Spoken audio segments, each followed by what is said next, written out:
On this episode of MythBusters, Clear!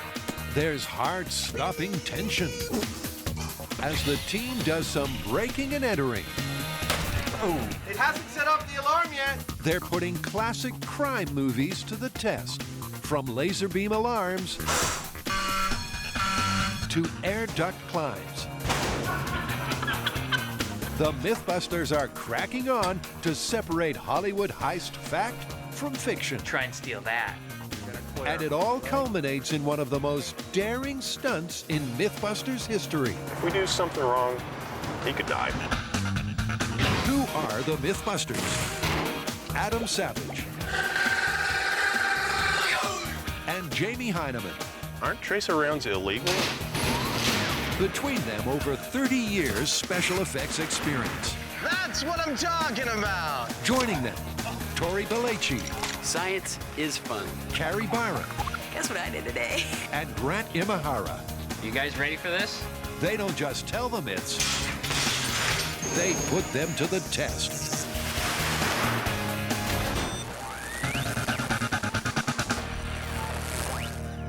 So what do we got?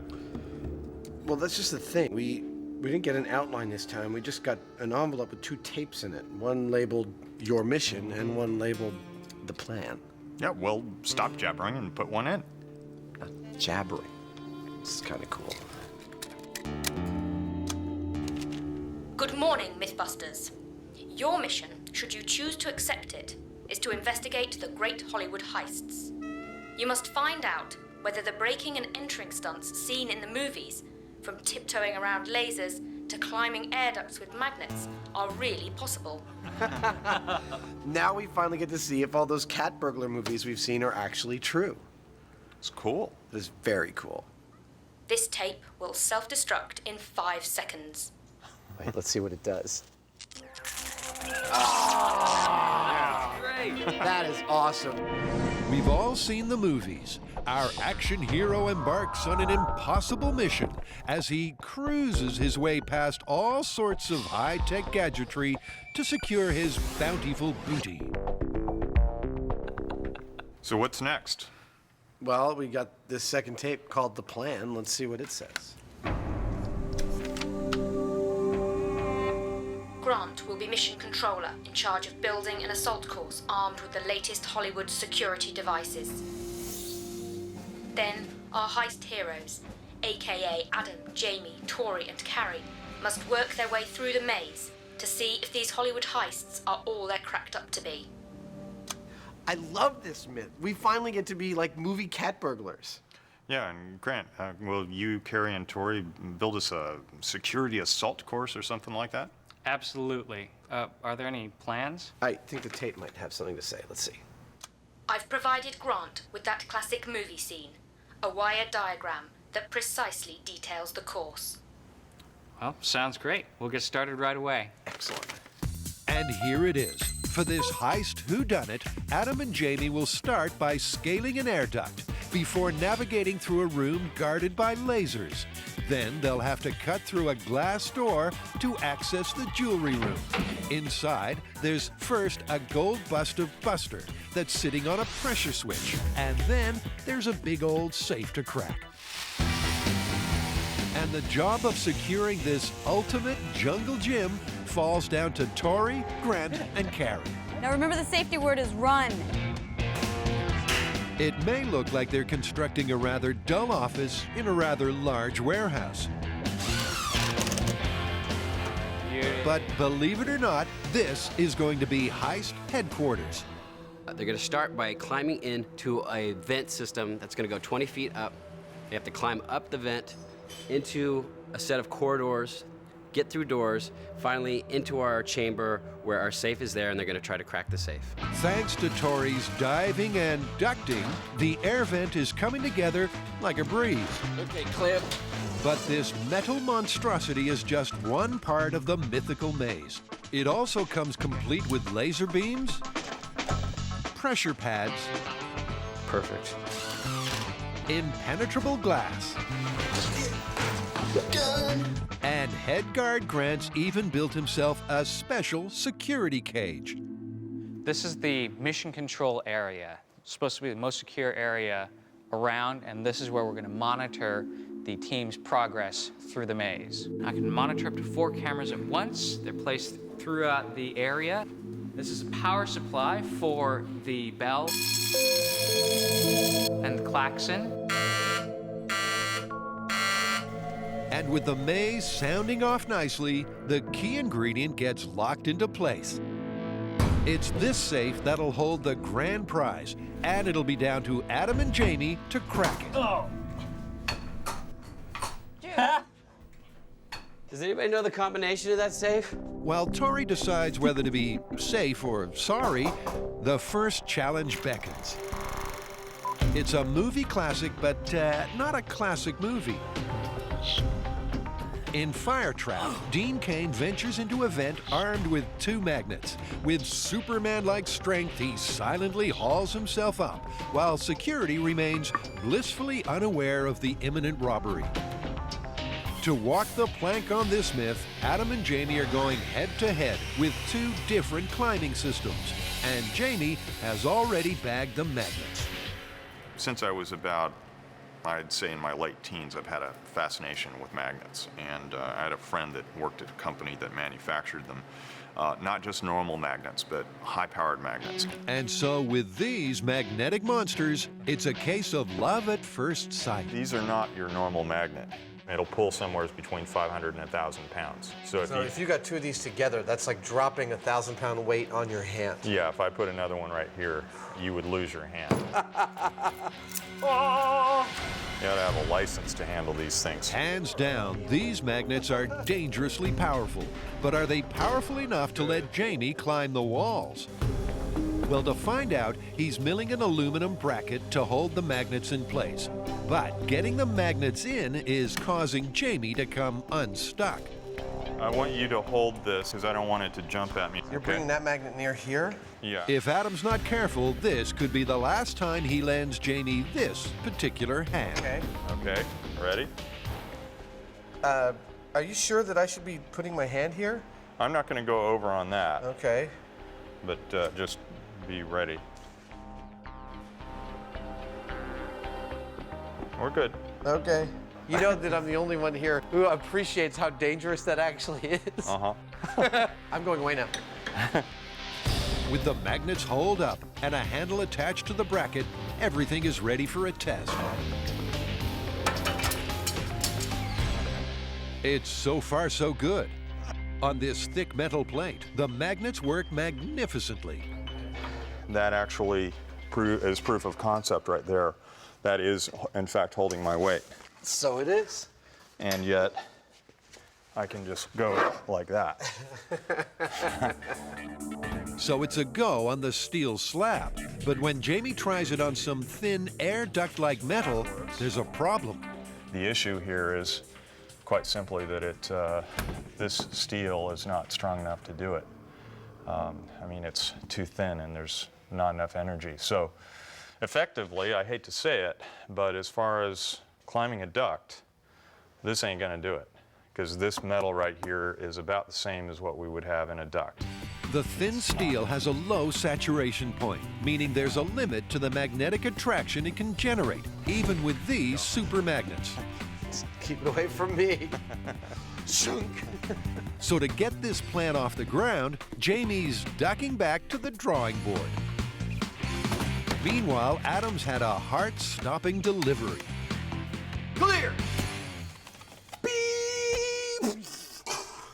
The plan is to scale a wall with these suction cups. Now, this may be the realm of cartoons, but I think it's possible. I'm going to have these all going back to a manifold and a vacuum pump that I will wear on my body in a backpack, and I should be able to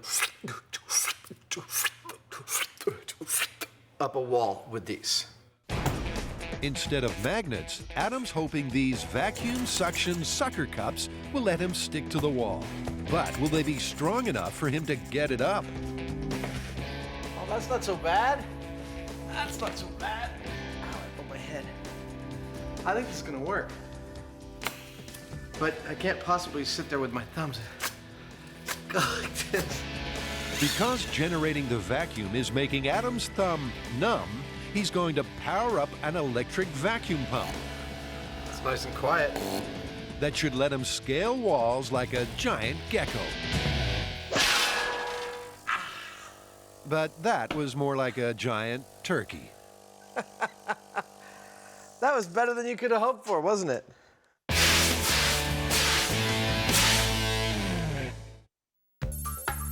The MythBusters have an implausible mission.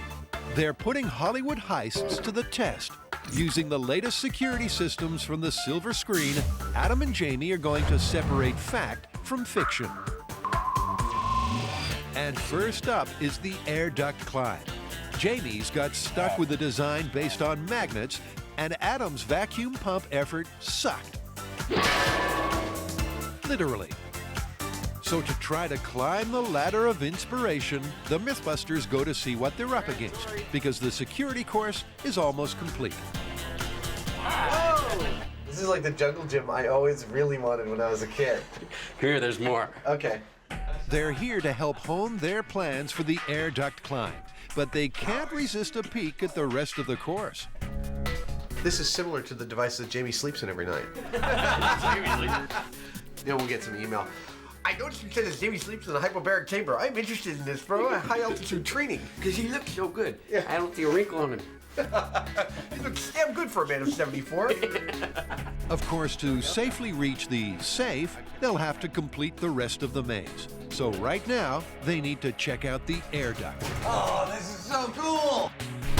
Ah! Whoops, sorry. That's crazy loud. Thanks to Jamie's handiwork, Adam may be hard of hearing, but he's also confident his super suckers will be up to the task. That is like, whew, can't wait. So next, Magnet Man goes in for a closer look, which really isn't a good idea. That's awful.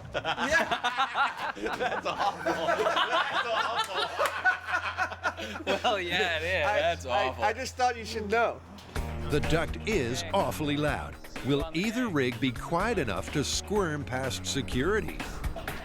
Well, back at the shop, Adam's air duct sneak peek has made him slightly alter his suction setup.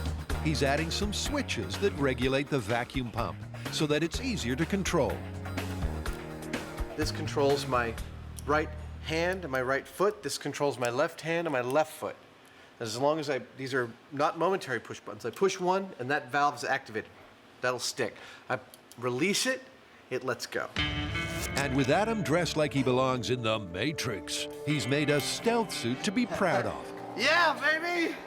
Suction cups on hands and feet, vacuum pump in backpack, and more wires than a New York switchboard means this heist hero is humming. But will it work? Leg!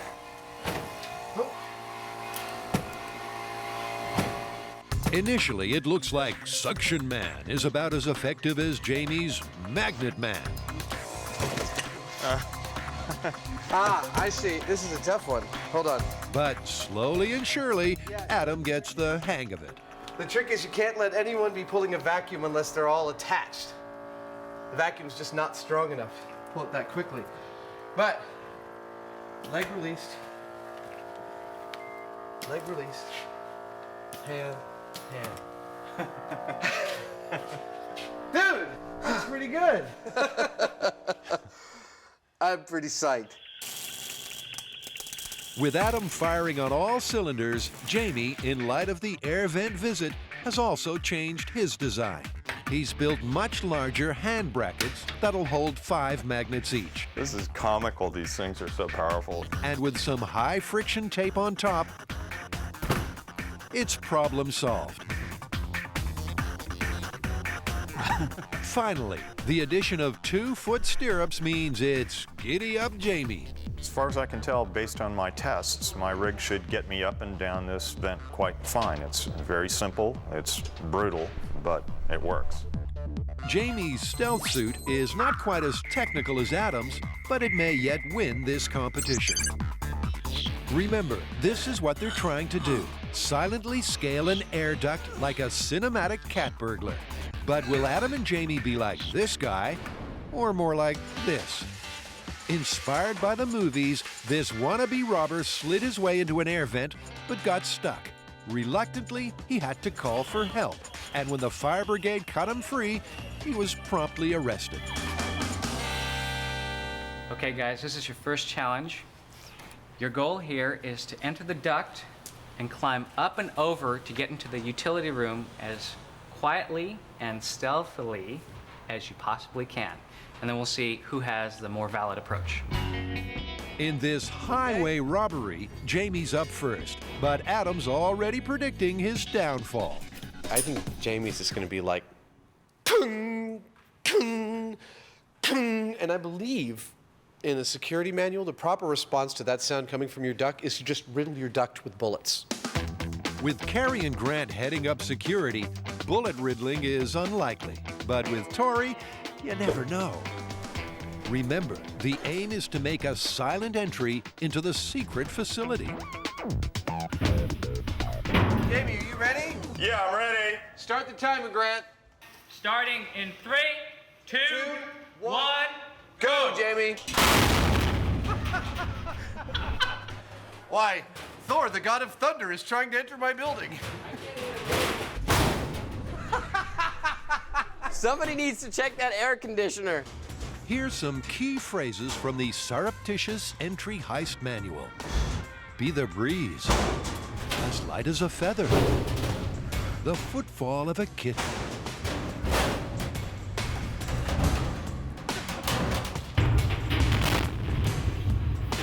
I guess I could get into a building too by beating on the ducting with a sledgehammer. Jamie's hearing may be permanently damaged, but he's almost made it.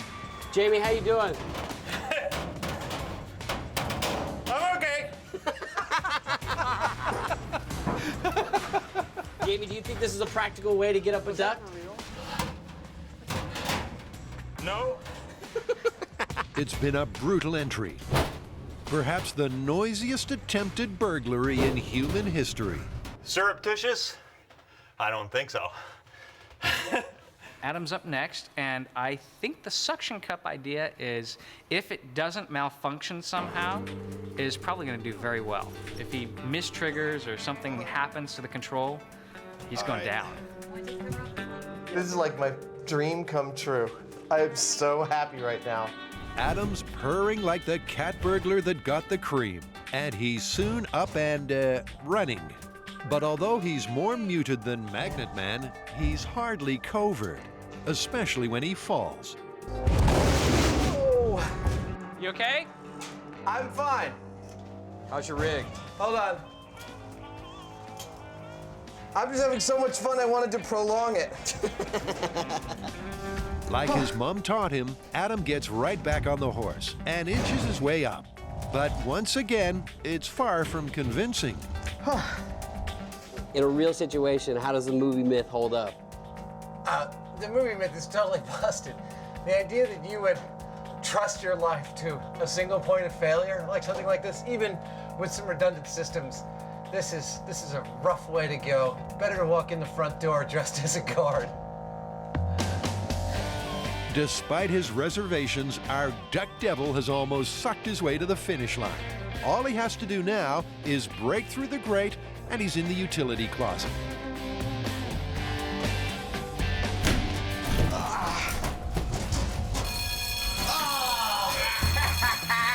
Gotcha! Quick, they're surrounding the building!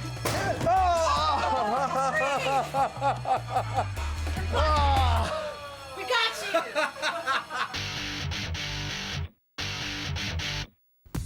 Unlike in the heist movies, climbing an air duct is not all it's cracked up to be. With enough noise to wake the police chief in the neighboring state, Adam and Jamie's surreptitious entry failed miserably. The myth of gaining entry to a building through the duct system through some kind of suction or magnet, totally busted. But so much fun. Given that this myth is about covert activity, as far as I'm concerned, the myth is busted. None of the techniques that we tried today are remotely what you could call covert. So the air duct climb is busted, which means it's on to the next impossible mission, the myth of the laser-guarded room. But already, this myth is looking shaky. Well, we've done quite a bit of research to find one of these visible laser systems like you see in the movies. But in that process, we may have busted the myth outright. It seems that we couldn't come up with any laser systems for alarms that incorporated this visible red laser.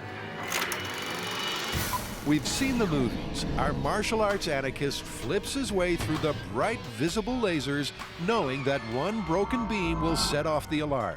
But according to Grant, these glow-in-the-dark lasers simply don't exist outside Hollywood. So our mission controller has had to fashion a working alarm system using laser pointers. But he's added a plan B. The thing that they have in real life are these. And these incorporate infrared beams. And they are beams, just like the laser, but these are invisible to the human eye, which makes them much more difficult to overcome. So the room's got the fake lasers and then the real deal, the invisible beam alarm. But they both work on the same principle. How this works is there's a transmitter and a receiver, and if you break the beam, you set off the alarm. And the job of beating Grant's beams falls to Tori and Carrie. The first technique to get past the laser beams is probably my favorite because it's the most absurd, but I think it's gonna work. It's the Catherine Zeta-Jones blow the powder into the laser beams so we can see where they are technique. Well, it sure worked for Catherine Zeta-Jones. In Entrapment, she blows cosmetic powder onto the lasers, and suddenly they're lit up like Christmas. But is makeup made up? Powder test? Definitely helps. Blow by blow, the lasers do start appearing. Yeah. Oh, look at that. Oh, that's great. But then Carrie gets carried away.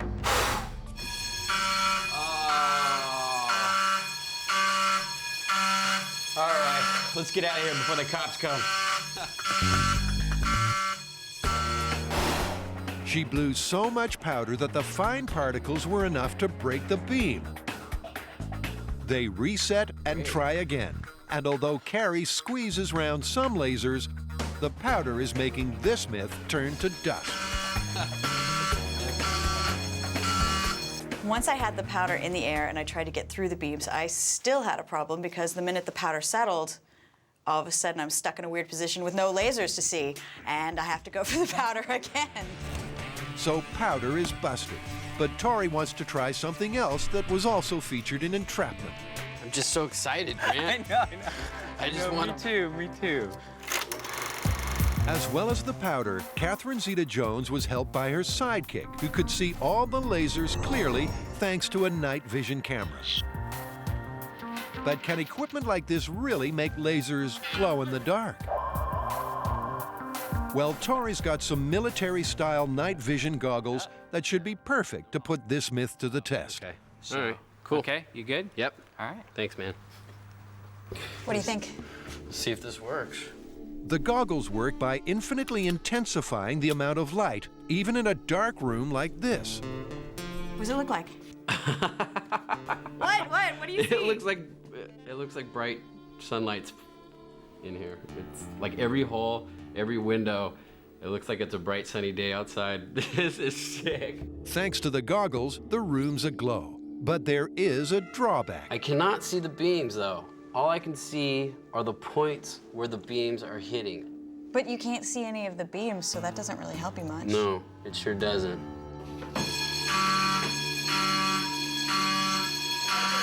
Night vision goggles to help you see the laser beams, totally busted. It actually makes it harder to get through the lasers. So what I have next is a device that what I'm gonna do is stick a laser into the receiver, and hopefully I'll be able to break the beam of the existing laser system and not set off the alarm. It's another trick from Entrapment. By shining her own lasers into the building's laser beam receptors, Catherine Zeta-Jones bypasses the laser alarm altogether. Well, the real difficulty with this laser substitution technique is getting his beam on the correct axis to intercept the photoreceptor. If he doesn't get it exactly in there, It's not going to make a perfect match, and the alarm's going to go off. It's a delicate operation which fails miserably. Just lining up the new beam is enough for Tori to trigger the alarm. All right, let's try that again. So for take 2, he tries coming in on an angle. And what do you know? I think you're doing pretty good. That looks like it's pretty centered. Cool. Now we can rob the place. Yeah, that's awesome. They've beaten the visible lasers, but been sprung by the infrared. This is why you don't see laser systems anymore, because they're easy to defeat. You see the laser, you can either get around them or introduce your own laser and disarm the system. The MythBusters are tackling some crime cliffhangers as they put Hollywood heists to the test. With the air duct climb and visible lasers done and dusted, it's time to up the ante. Well, Carrie and Tori made it all the way through the mythical laser beam system, but then they set off the real-world equivalent of that, which is an infrared photobeam detector. And that one's going to be a lot harder for them to defeat. All right, time to test the infrared. I've got the powder. The reason this latest challenge is more challenging is because these infrared beams are invisible to the naked eye. Nope. This time, Carrie's makeup doesn't light them up. I don't actually make that noise, but I like that noise. And neither does Tori's night vision goggles. A combination of the two does let Tori catch a momentary glimpse of the beam. It's almost as if somebody had a flashlight and you were blowing dust in front of a flashlight. That's exactly what it looks like. But then the powder puts a nail in this myth's coffin. So for these infrared beams, it's time to change tactic. I'm going to attempt to build an optical doorway so that I can trick the laser beams into thinking that there's one continuous beam, where instead it's going to be diverted from mirror to mirror to mirror to mirror to mirror, going from one laser to the receiver, but making a doorway that you can walk right through. The theory is simple, but putting it into practice is a different matter entirely. For a start, the thing is massive.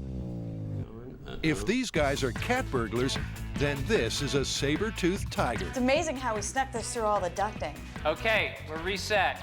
Let's just shove it in there and see what happens. In 3, 2, 1. Oh, that's a shock. The only doorway that's leading to is jail. The problem is that just putting the mirrors in the beam is causing the alarm to go off. So Grant comes to the rescue by inactivating the alarm. Okay, you're clear. So we didn't want to just give up right there. So we turned off the alarms. We entered the optical doorway. We've adjusted all the mirrors using a little laser sight, and hopefully when we flip the alarm back on, nothing will happen. Stand by for reset. With the alarm rearmed, I can't believe that this is working. the optical doorway works. But given that it needed the security guard's help as a way of beating an alarm, it's so impractical that it's busted. Okay, guys, you're within sight of your final goal. But before you get there, this is your second to last challenge. And this is a classic one with the glass. Cutting a hole in the glass, stick something on, and then you pop it out.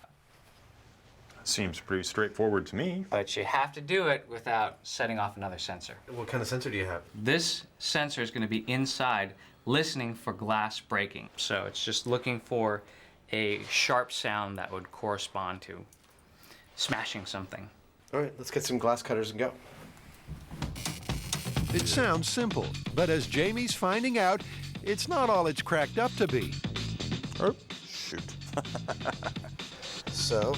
The MythBusters have an hour to find the best glass cutting solution before returning to the maze. They first try the classic suction cups technique. I don't think this is going to do anything. But they just can't suck the glass out of the hole. So they move on to thermal shock. Extreme hot, then cold, should fracture the glass along its circular groove. But it fails catastrophically. Next, Adam tries tapping a smaller hole, which does work, but is so noisy it will easily trigger Grant's sonar alarm. So, it is possible to make a hole in painted glass without breaking the whole thing. The question is it possible to do it silently? Well, given that the tapping was too loud, their final effort using a drill is a rather odd idea. Even for a glass-is-half-full person, it's not going well. And then, to make matters worse, it's time up on the practice, and they've got to hit the maze. Security cameras are running, and system is armed. Adam starts by going full circle and trying again with the suction cups, I don't hear any cracking at all. but gets nowhere. That's not working. Really? So then they gamble with the glass tapping, the only method that worked earlier. That! But they get busted. The sonar alarm means the cops are on their way. I think it's time for Plan B. Okay. With the alarm reset, Plan B involves first drilling a tiny hole, but that's as far as the plan ever gets. Well, it didn't set off the That's glass. tempered glass, man! It hasn't set off the alarm yet. It's still making lots of crinkly noises, though. If any of that glass falls on the inside, the alarm is going to go off. This may look disastrous, but actually it's an incredible stroke of luck. The glass has shattered, but not set off the alarm. Just a little bit. Let me do it. I'm just doing a little bit at a time. And because the glass is tempered and laminated, all Jamie has to do is pick it out piece by piece. You are doing pretty darn well. Until he can get his arm through and open the door from the inside.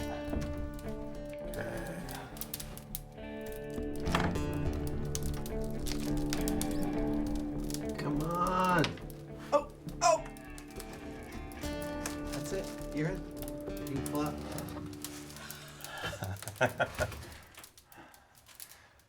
We did it! We're in! They've cracked it. Admittedly, it's not quite like they'd planned for, but they're in. The myth that you could gently cut a nice little hole in a window and pop it out with a suction cup like you see in the movies, like cat burglars do, it's totally busted.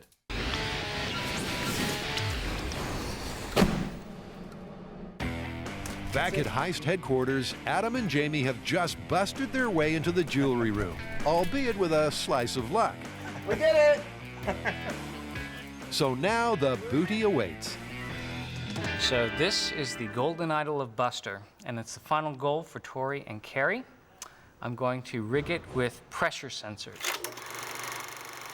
It's a Hollywood favorite. After beating the lasers, our cat-suited cat burglar is faced with a pressure switch. Preparing pressure switch neutralization device. But that's easy. Some gum and a knife locks it in place, and she's away. But did she bite off more than she could chew? Okay, try and steal that. Well, it's down to Tori and Carrie to find out. Remember, Carrie has to slide the knife in while maintaining the pressure on the switch. I will slide it under and then you hold it down while I chew the gum. Okay. Will this razor-sharp technology really cut it? In a word, no. Even squeezing the knife in is enough to set off the alarm. Okay, we're armed. So they try again, but dish up the same result. Gonna stop? Maybe we should just leave. We should run. Forget the idol. Okay, trying one last time. Okay, I'm gonna give you some pressure. But third time lucky and she's in. So now for the gum. There's nothing more attractive than the sound of gum being chewed. Yeah, there is. Watching you chew the gum. Okay. Will the gum be gummy enough to hold the pressure switch in place? When I move the knife, we lose pressure on the button. What we need to do is slide the knife. Nope. I don't think the gum's gonna be enough pressure.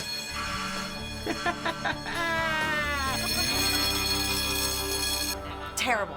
Doesn't work at all. There's just, when you're chewing the gum, it's soft. There's just not enough stick to hold it down into place. Lucky then that these larcenists came prepared. If we were in a heist, we would bring tape. Let's try tape. Okay. Will the tape stick it out any better? Nice.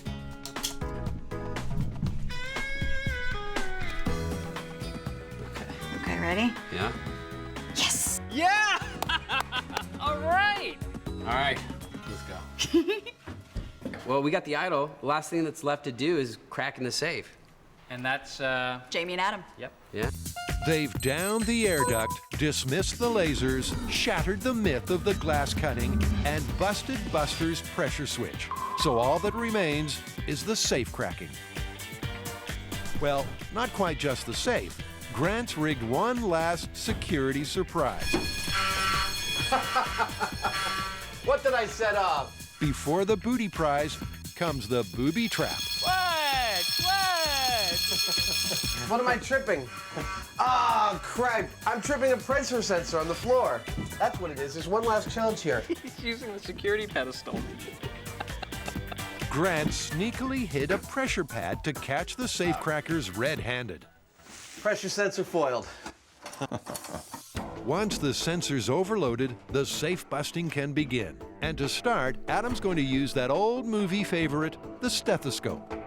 But he may not be the best person for the job. And what? After all, when the team tested the myth of the subterranean listening post, Carrie came good. But Adam, as a sentry, was fired. 20. I was watching your finger. Yeah, nothing. I didn't hear anything on that one. I was watching her finger. I did. You did? She did. Luckily, he's rigged his stethoscope with a special amplifier, which means that even deaf as a post savage should hear what's going on. It's hard to do with all that pounding. He's trying to find out at what combination the lock wheels click into place, but it's slow progress, and Jamie's not impressed. All this kind of gentle feeling and, hole drilling is for pansies. It's like, give me a stick of dynamite, we'll open that safe right away. Adam keeps listening, but after almost 20 minutes, hasn't heard a pin drop, let alone a tumbler. I could spend another couple of hours doing this, but Were you making any headway with it? there's headway to be made. It's just, it's going to take me 2 more hours. And even then, I'm not sure that I'll succeed. Official time, 19 minutes, 48 seconds. So the listening has fallen on deaf ears. But it's always safe to assume there's a plan B. And as with most plan Bs, it's much more destructive. Funnily enough, they make these things hard to pry off. Adam's new plan is much more about breaking and entering.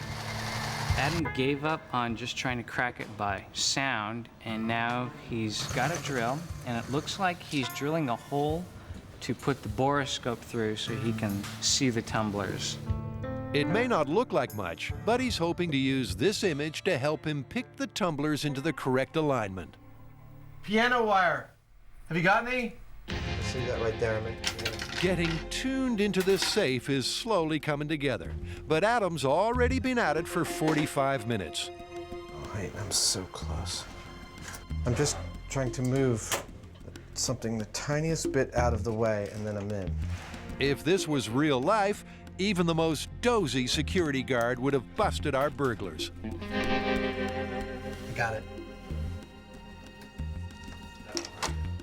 Yay! Hey, got it! Did it! There you go. Hey, you made it!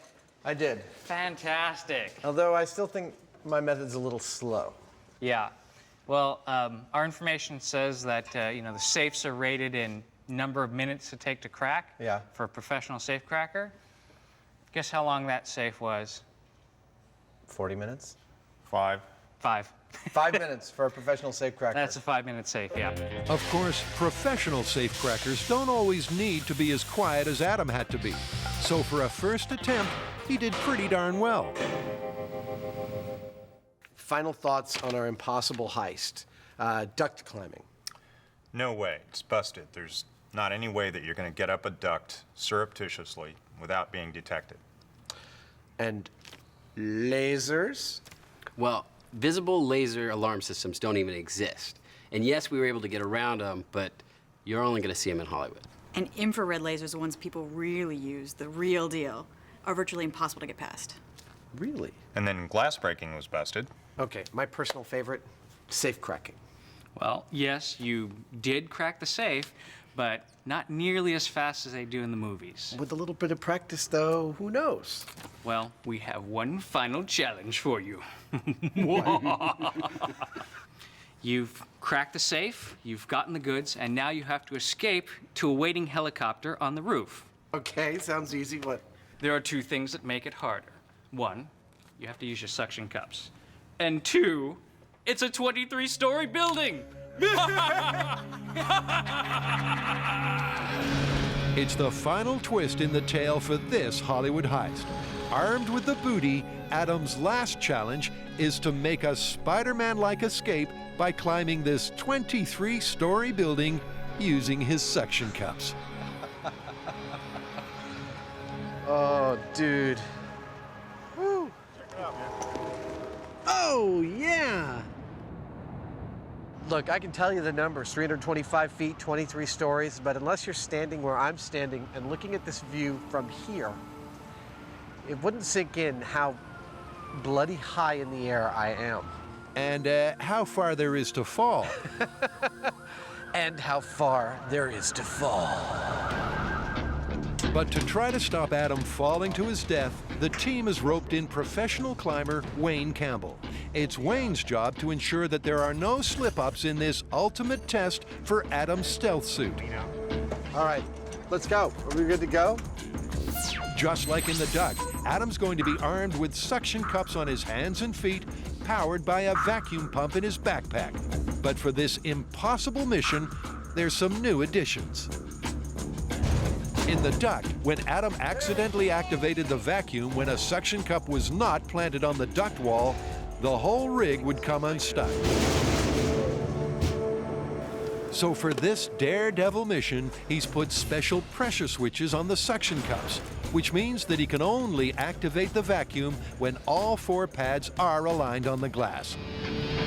All 23 stories of it. It's one of the most daring stunts in MythBusters history.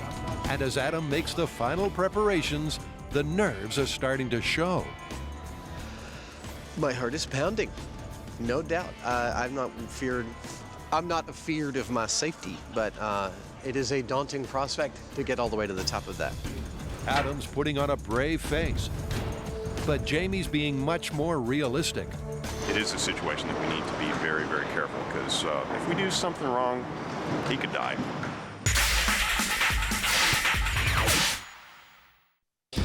In great Hollywood heists, Adam is about to see if he can clamber up this 23-story building using suction cups. 4th suction cup is on. And if this isn't a hard enough challenge, to make matters worse, the weather forecast says that a storm is brewing. All in all, it's not looking good. The one thing that I'm a little nervous about is the amount of wind that's up there. The riggers are up there. They say it's pretty darn windy up there. With the Grim Reaper lurking uncomfortably close, Adam wants to say his farewells. Could someone send my wife up here so she can kiss me? With the last kiss goodbye, it's time for Adam to reject gravity and substitute his own. Oh, what'd you do? But almost immediately there's a problem. That just shut it off. We've got a short in the system that's stopping the vacuum pump from operating. You found it, Jamie? Hold on, wait. It's right here. Is it right there? It's right at the key start. Adam's vacuum pump keeps shorting out, but because he's made his rig so complicated, fixing it ain't exactly like falling off a wall. Okay, I can fix this. I'm just gonna have to tape it on. Just join the two together. Yeah. But after a tense 20 minutes, it's good for take 2. Am I ready to climb? You're good to go. Oh, good luck there, little buddy. Thank you. At last, he's up and away, and the crowd go ballistic. but not for long. Oh! Oh! I'm all right. I'm okay. Woo! Okay. After just 3 steps, Adam's a dropout. Total disaster. Good thing our motto is failure is always an option. Well, you know, any result's a result, that's for sure. It looks to me like you've got a few bugs in the system. Now, This isn't for the kids, but As the team heads inside for a post-mortem, let's see how it should be done. In 1981, without any safety backup, adrenaline junkie Dan Goodwin scaled more than 100 stories using only steel hooks and suction cups. We're on our way to the zoo, and this is definitely better than watching elephants. Unfortunately, when he came down in the elevator, he was immediately arrested. But if Spider Dan could do it, why not Adam? this is an awful rig, basically. You know, he's got straps everywhere, wires everywhere, tubes everywhere, switches, and like, if it doesn't work, you don't really know what's going wrong and where without having to kind of unravel the whole rat's nest and figure it out. It's a pain. It turns out that Adam's safety system shorted out, so he stripped it off. But that presents another problem. Now the error is more of a human operator error because I need to only click on the vacuum when my cups are contacting the wall. So this last climb's all up to Adam's brain power, and that's got Jamie rather concerned. It'll be just up to Adam's concentration, which we all know is maybe going to be a bit of a problem. But if he focuses and he really tries hard, he might just make it up this building. Okay. After those words of encouragement, System checks out okay. it's time for Adam to reach for the skies. But with the crowd getting restless and the rain beginning to fall, his nerves are starting to show. I don't have a lot of time to hang like this. My foot is stuck. My right foot is stuck. The bottom pad is stuck in the vent, in the building, on the building, on the building, on the building. There we go.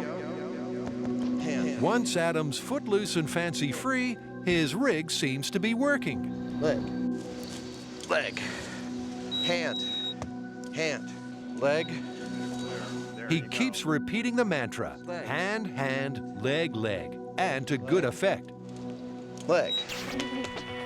He gets past the 3rd floor. Then he gurns his way past the 4th. While the suction cups no longer suck, another problem is starting to rasp. Adam hadn't counted on the sheer effort needed for this climb. He's panting harder than a dog in the desert, and exhaustion is not concentration's friend. Leg. Oh! Whoa! Hanging by a thread, Adam decides enough is enough. Guys, I'm done. I'm ready to be lowered down. I've stopped moving around. I just don't have any more strength. That's about it for me. It's been a valiant effort, but unlike the guys in the movies, Adam just hasn't got the brawn. And sure ain't a superhero. I think I proved the concept that you can climb a wall with suction cups. I don't think anyone had a hard time imagining that that was plausible. But as a viable way to get into a building, for crying out loud, you need to be an Olympic athlete, like me. Leg. The famous motto of the Olympic Games is swifter, higher, and braver. Unfortunately, Adam failed on all 3 counts. Slower, lower, and meek would be a little more apt. So we can get out of the rain. How are we going to wrap this one up? Magnets. Well, you know, if you happen to have an all-steel building that you wanted to climb, and personally I don't know of any, but if you had one, you could, but it's not practical. So I would say it's plausible, but not practical. I would come to the same conclusion for the suction cups. We have definitely a proof of concept on this beautiful building, but it is probably the dumbest way you could choose to get entry. Take the elevator. Yeah, plausible, but impractical. All right. Let's go get dry. All right.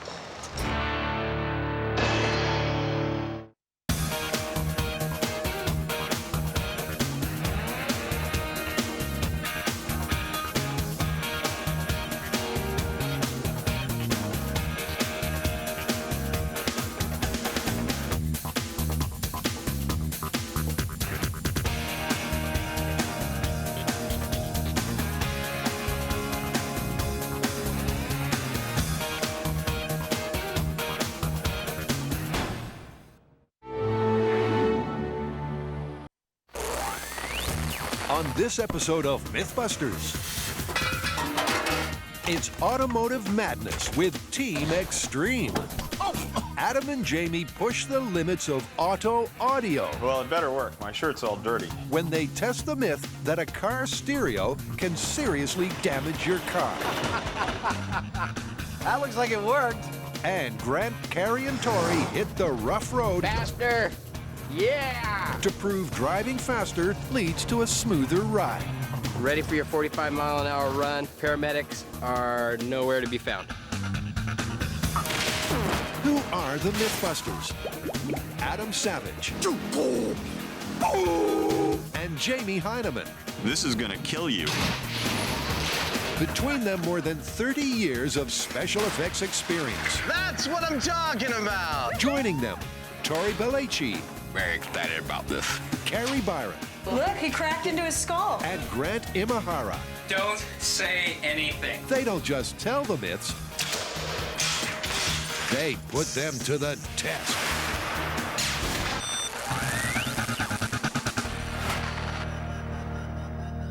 Inexplicably, Adam's wearing chainmail.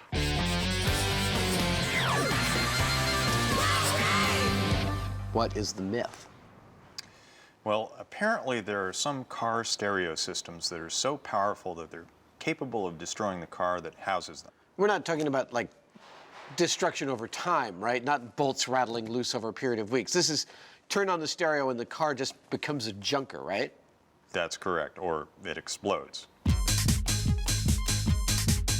When it comes to the size of a man's subwoofer, big is not only better, it's essential. Some guys just have to play it loud to be proud. But is it possible to make your mobile sound system so powerful that when you crank the dial to 11, the car explodes? So what's the plan? Well, this time I think we need to get right into it and just go big. Hell-bent for leather, no shop tests, no small scale, just build the biggest subwoofer we can? That's right, the biggest thing we can possibly fit in that car and go for maximum decibels. And hopefully max destruction. So it's a simple plan. Build the most powerful subwoofer possible, and if that doesn't destroy the car, then nothing will. But how can mere sound destroy something as solid as a car? Okay, so we know a speaker produces sound. It does this by switching an electromagnet on and off and vibrating the speaker cone. This moves air back and forth, creating waves of pressure. This sound pressure level is measured in decibels, and in theory, with enough decibels, enough pressure, you can break anything. And Jamie and Adam have already proved just that.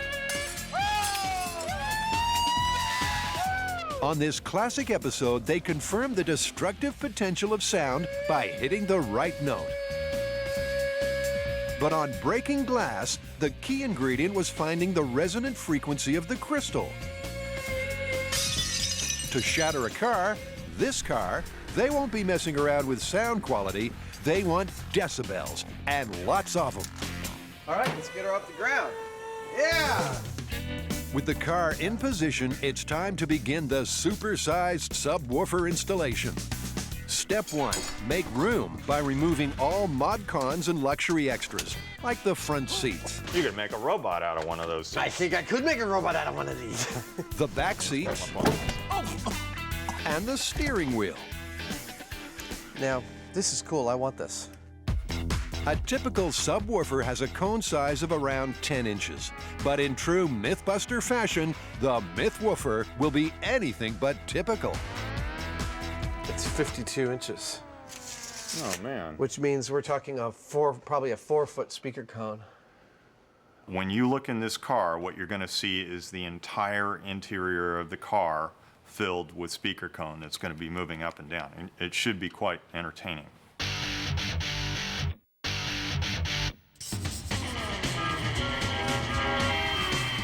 So finally a myth from our Australian contingent, although I would imagine that anybody who spent time driving on dirt roads would know this one. The myth is, if you're driving on a rough dirt road, it's better to drive fast because it smooths out the ride. Okay, so how exactly do you get these mythical good vibrations? Apparently, at slow speeds, the wheels of the vehicle have time to drop down into the troughs of each bump, resulting in more bounce than a kangaroo on a trampoline. But according to the myth, if you put your foot down, the wheels skip across the tops of the corrugations, giving the passengers a much smoother ride. Well, you know, that sounds pretty easy to test, isn't it? I mean, what are you going to do? Just go out and get a bunch of cars and test them on a rough road? You know, I'm not sure it's that simple, Jamie, because, I mean, you guys have to figure out a way of measuring the vibration that's happening to the car under different speeds and different road conditions, right? First things first, they're going to need a car. This is a 1978 Oldsmobile Cutlass Supreme. Listen to that baby purr!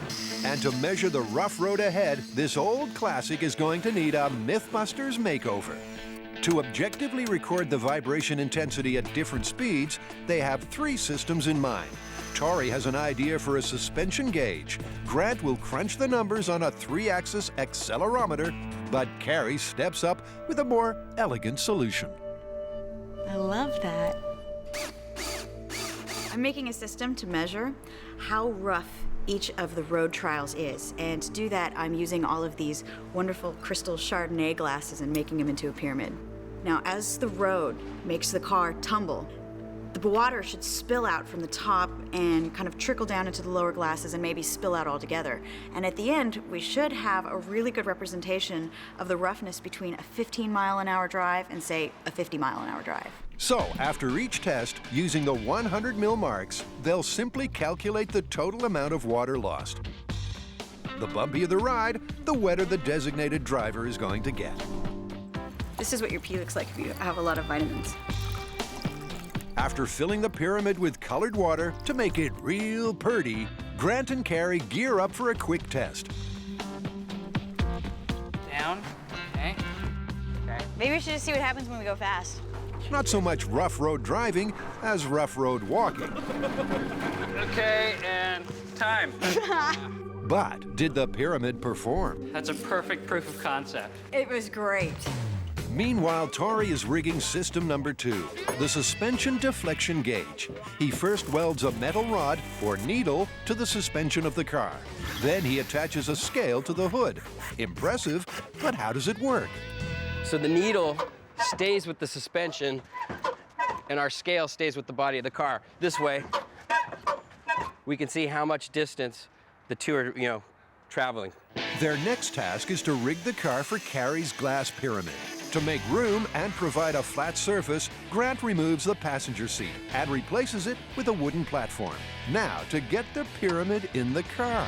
I think we should drain this before we try and fit it in there, because there'll be a lot of fussing around to get it in. Maybe this is a good time to take a break.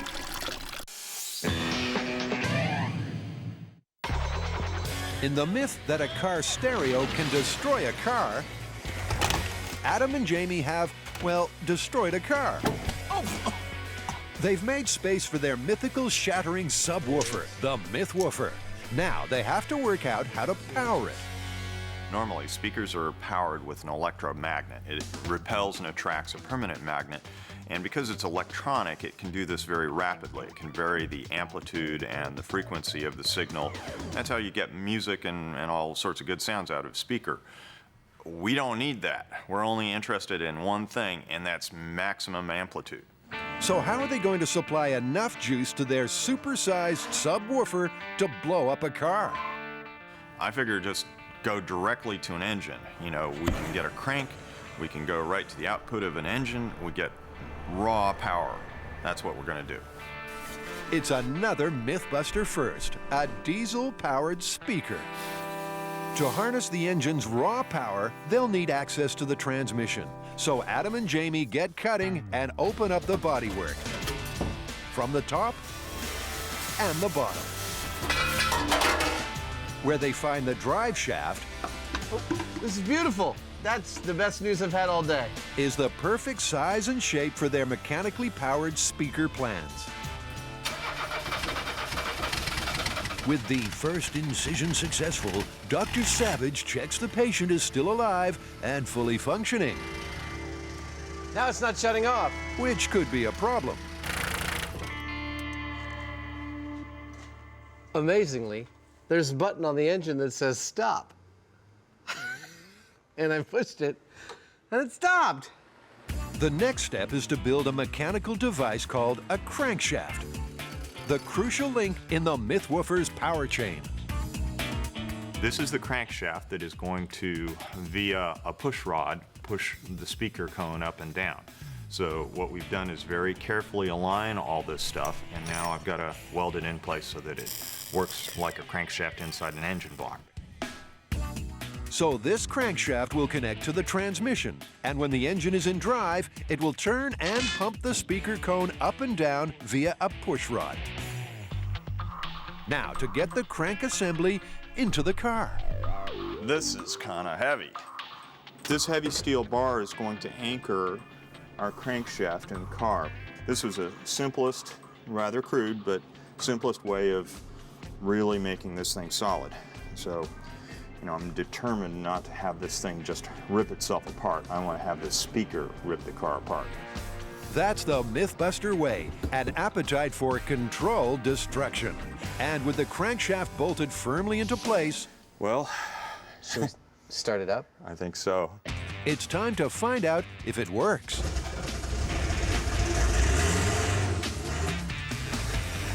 I'm gonna kick it into reverse. Hey! It's turning beautifully. Nice. That is nice. With the build progressing nicely, Adam and Jamie call in Tori for a little fact-finding mythtion. This is beautiful. You're gonna love this. Dude, I need you to go to Florida for us on the subwoofer story. I need you to go down there and check out this contest we found, the winner of which is the one with the loudest car stereo. Okay, what do you want me to do there? Well, we need you to go there and see if any of these car stereo systems are actually capable of destroying the cars that they're installed in. All right, cool. Should be a nice trip. So Tori's off to Daytona Beach, Florida for the Spring Break Nationals, the world's most famous sound-off. Hey, look, I'm on TV.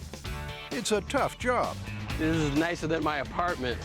And Tori takes one for the team. Put your hands together! But the Spring Break Nationals isn't just an excuse for the guys to show off the size of their equipment. They're here to compete. They come every year to sound off and find out exactly who has the loudest car audio system. Now, you're the president of the DB Drag Racing. What is that? It's a format of car stereo competition where competitors compete against one another to see who has the loudest car stereo. Crazy but true. These guys customize their vehicles for one purpose: maximum volume. Then they compete in a head-to-head sound-off, where the winner records the loudest decibel reading. But has Wayne heard about the myth, a car actually being destroyed by its stereo? Well, I haven't seen one detonate, if that's what you're saying, but I have seen windshields break, and I know of lots of vehicles where the panels have come undone, and I've seen lights that, you know, all of the driving lights on the top of the vehicle, like on trucks and stuff, pop out during competition. How many decibels will it take to shatter a window? Well, there's not an exact answer, but I would say that once you get to 160 dB, you're in a range of sound pressure levels that could fracture the windshield. So 160 decibels can potentially shatter a windshield. And Jamie and Adam have their benchmark. But let's get some more info on exactly what sound pressure can do. So I think we can actually name some figures to give viewers a perspective on the kinds of decibel levels we're talking about. 140 decibels is plenty to severely damage your ears no matter how short a time you're exposed to it. And 165 decibels is what you get out of a jet airplane with 15,000 pounds of thrust. 198 to 201 decibels is enough to kill you from the shock wave alone. Yeah, and I believe 248 decibels is what the atomic bombs that were dropped on Hiroshima and Nagasaki put out.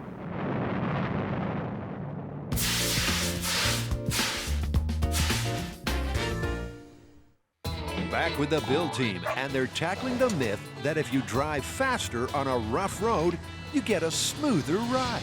We have 3 systems rigged to this car to tell us how bumpy the ride is. The first one is Tori's suspension rig, and that's connected directly to the suspension on the wheel. As that deflects up and down, there's a needle that goes up and down and a camera on that so we can see how far it deflects.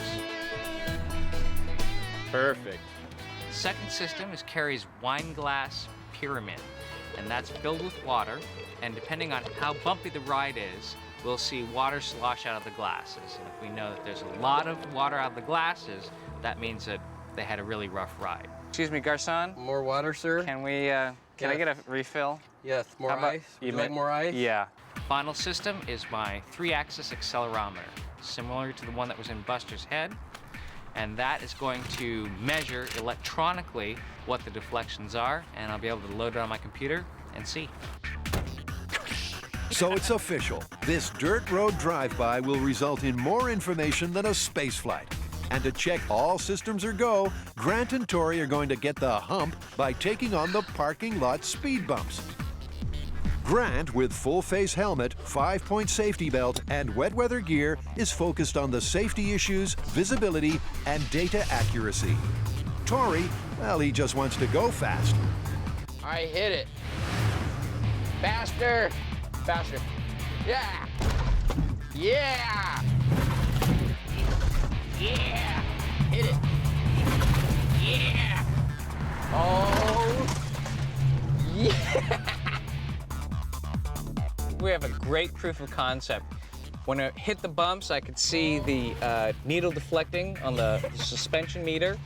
Water was flying around in here everywhere, and I've yet to check the data on my accelerometer, but I'm sure it's pretty good. So everything's working, and it's time to hit a rough road for real. With dirt tracks in short supply in San Francisco, they head out of town. All right. Here we are. And just outside Sacramento, they find exactly what they're looking for. A little piece of rough road heaven. All right, we're here at the State Vehicle Recreation Center. This is where people with motorcycles, ATVs, rough road riding, this is the perfect spot to do it. The section that we've found here is an access road, and it actually is pretty representative of a dirt road that you might find, say, out in the country or something like that. With their test track marked out, Grant gets into position for the first of 2 comparative runs. This one will be at the slower speed of 15 miles an hour. Meanwhile, Tori takes time out to give his buddy some words of encouragement. And if the car does happen to go off the road and you go into the embankment, just stay put. We'll call 911, you'll be all good. Okay, dude, good to go for run number 1, 15 miles per hour. Grant begins his slow cruise to the start position, and Tori takes him through part 2 of the safety drill. Once again, in case of an emergency, let's say you crash, if the car does burst into flame, you should probably exit as soon as possible. At the start line, Grant tops up, and finally he's ready to measure, in triplicate, exactly how rough this rough road is. First at 15, and then later at 45 miles an hour. Okay, I'm good to go for run number 1, 15 miles per hour. Over. Copy that.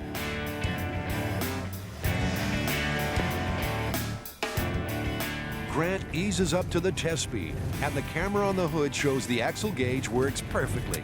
It's recording maximum deflections of 3 inches. All right, Grant, so that was 15 miles an hour. It didn't look too crazy. No, and actually it was more like 20, like the car was idling very high. I'm noticing something. Your pants are wet. Now, is that water? Why don't you come over and find out? While Tori finds out exactly how much water is lost from the glass pyramid, Grant, after a quick change of pants, downloads and saves the accelerometer data. Let's come back when they're done.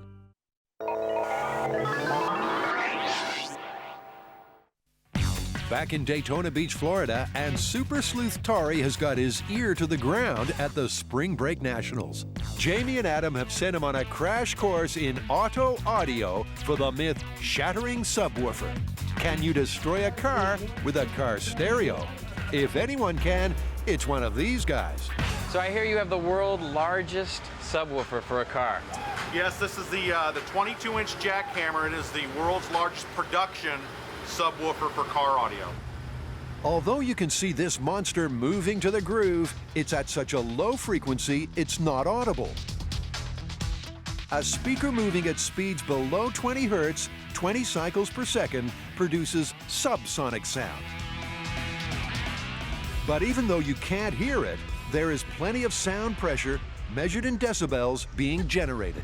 What kind of dBs do these put out? We put one in an Escalade, and we were running 6,000 true watts to it, and it did a 167.3. Now, is that enough to destroy a car? It blew out all the interior lights on it. It rattled all sorts of things apart on the inside of it. You guys got the world's largest subwoofer now. Wait till we get done with it. Tori's next stop is Iasca champ Mike Bartels, the owner of one serious noise-making machine. This is actually what's called an extreme vehicle. This vehicle is good for nothing but sound, nothing but to be as loud as humanly possible. Put it this way, it's loud enough to make your hair stand on end. So what kind of modifications did you do to this? This thing is modified more than you can imagine. It actually weighs over 11,000 pounds, has over 50 bags of concrete in it, more fiberglass and steel than you can imagine, windows as thick as 4 inches. It's like a bank vault. Now, are you doing that to keep the car from falling apart, or is that just to keep the air pressure It's a combination inside? of things. The stronger you can make it to where no pressure can be released, the better it's going to be. So the louder it's going to be on the inside. You actually won't even hear that much on the outside, but inside it's just out of control. Dude, I want to take a look.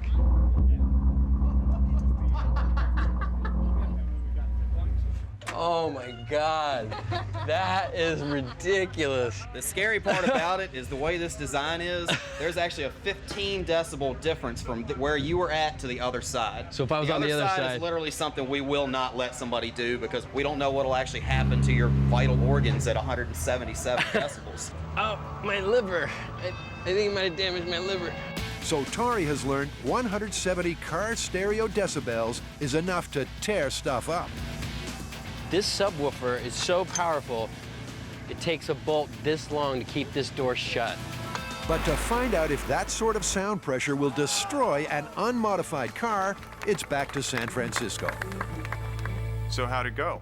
It was very cool. It was a very cool contest. And these cars are sick. The amount of dBs they're getting up to is pretty incredible. So did you see anything on the level of like car level destruction with those kind of decibel levels? Not like the myth talks about. I mean, there was a lot of rattling, but no panels were popping off, windshields were not cracking. In fact, they actually build the cars strong so that they don't break because they want to compress all that air. They want to keep that air pressure so they can have higher dBs. Well, had anybody there ever seen a car get destroyed by speakers? They had seen like cracked windshields, but no one has ever seen a car get destroyed by dBs. So car-level destruction by decibels is a complete mystery. Even in the world of sound-off competition, where the specialists use resonance to enhance their incredibly high-volume readings. But of course, Jamie and Adam will go their own way. They'll be attempting to blow the car up with dBs alone. Raw, unadulterated volume. The plan is to power their giant speaker with the diesel engine of the car. The drive shaft will pump the speaker cone up and down, creating waves of sound pressure intense enough to destroy this unfortunate vehicle. This is the cone for the speaker. Now, technically, we could just have a flat plate, but this will actually be stronger. It'll be less likely to bend when we start pumping up and down on it. And, you know, in a real speaker, you would have like something that was perfectly conical, but by making these pie sections, we're able to get pretty close with a lot less work. Well, there it is. Wow, that is perfect. Next, an attractor inner tube will double up as the speaker surround. This flexible diaphragm will allow the speaker cone to vibrate and retain a seal on the speaker cavity. And once it's glued to the aluminum cone, Adam and Jamie work on a new MythBuster theme tune.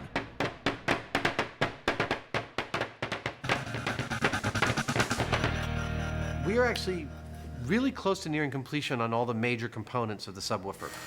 All that remains for us is to put in the wooden parts that will house the speaker cone, glue the rubber gasket to those, bolt it all together, and I can't think of anything else, so that must mean that we're close to a test.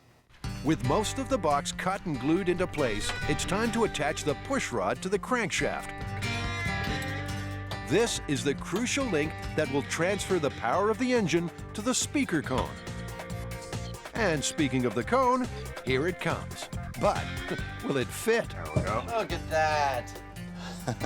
Dude, that's plenty of clearance. I was all worried. We're gonna lift up. To make sure the speaker cone stays attached to the push rod, Jamie bolts it into place. And there we go. Now the thing is to paint on the contact cement. This provides the main attachment between the speaker diaphragm and the body of the car. A coat of stinky, sticky stuff and some loving attention with a rubber mallet, and the monster MythWoofer comes to life. At the very least, it's starting to look like a bona fide speaker. Well, it better work. My shirt's all dirty. Holy Christ, it is. Look at that. And Dr. Jamie Frankenstein is as happy as can be. It's not half bad. It's a little off, but I think it'll sort of seat as we kind of turn on the diesel. The diesel will make it fit. The diesel engine will be putting the speaker cone and rubber surround under tremendous pressure. Okay, ready. To help hold it in place, they make an inner tube sandwich with the plywood. Good? Is that in? Yeah. And with that done, Adam takes time out to reflect on a deep philosophical issue. If a man's subwoofer is directly proportional to the size of his ability to attract women, this subwoofer says that we are way too preoccupied with size. Back on the bumpy road, and Grant and Tori are collecting data in an attempt to solve the riddle of the rough road. For answers, our drive-by duo are going to compare the vibrations at 20 and 45 miles an hour. All right, so we just did one run with Grant going 20 miles an hour. There wasn't a lot of movement between the axle and the vehicle.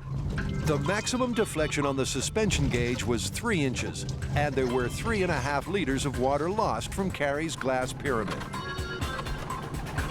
With the pyramid refilled, it's time this experiment moved into top gear. Okay, Grant, ready for your 45-mile-an-hour run. Paramedics are nowhere to be found. This might be the last time we see Grant. With his elaborate safety measures, Grant has been driving Tori crazy. But this run is no driving Miss Daisy. Look at that water. At 45 miles an hour on a tricky dirt trail, this is the real deal. The axle gauge is showing a lot more activity, at times reaching the top of the scale, a maximum deflection of 6 inches. Don't hit that rock. Yeah! But let's find out from the driver whether the faster speed led to a smoother ride. Dude, your eyes are like wide open. Did it scare you a little bit?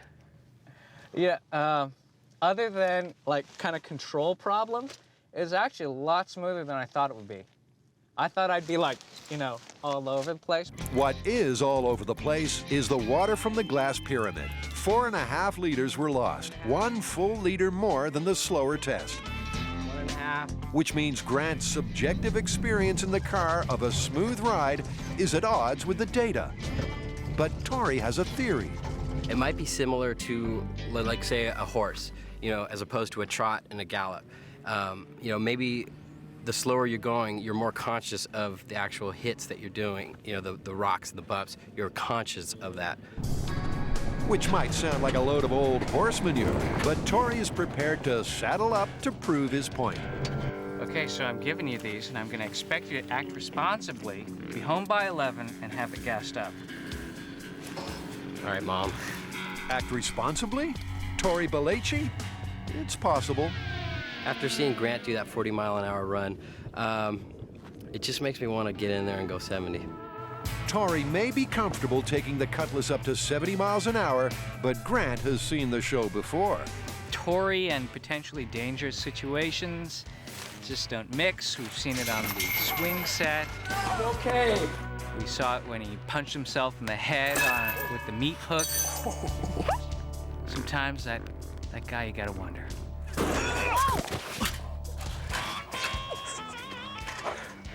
I'm okay. With the area clear and the team at a safe distance, Tori hits the gas. Responsible drivers, those wearing pacemakers, and Tori's insurance company may find the following pictures disturbing.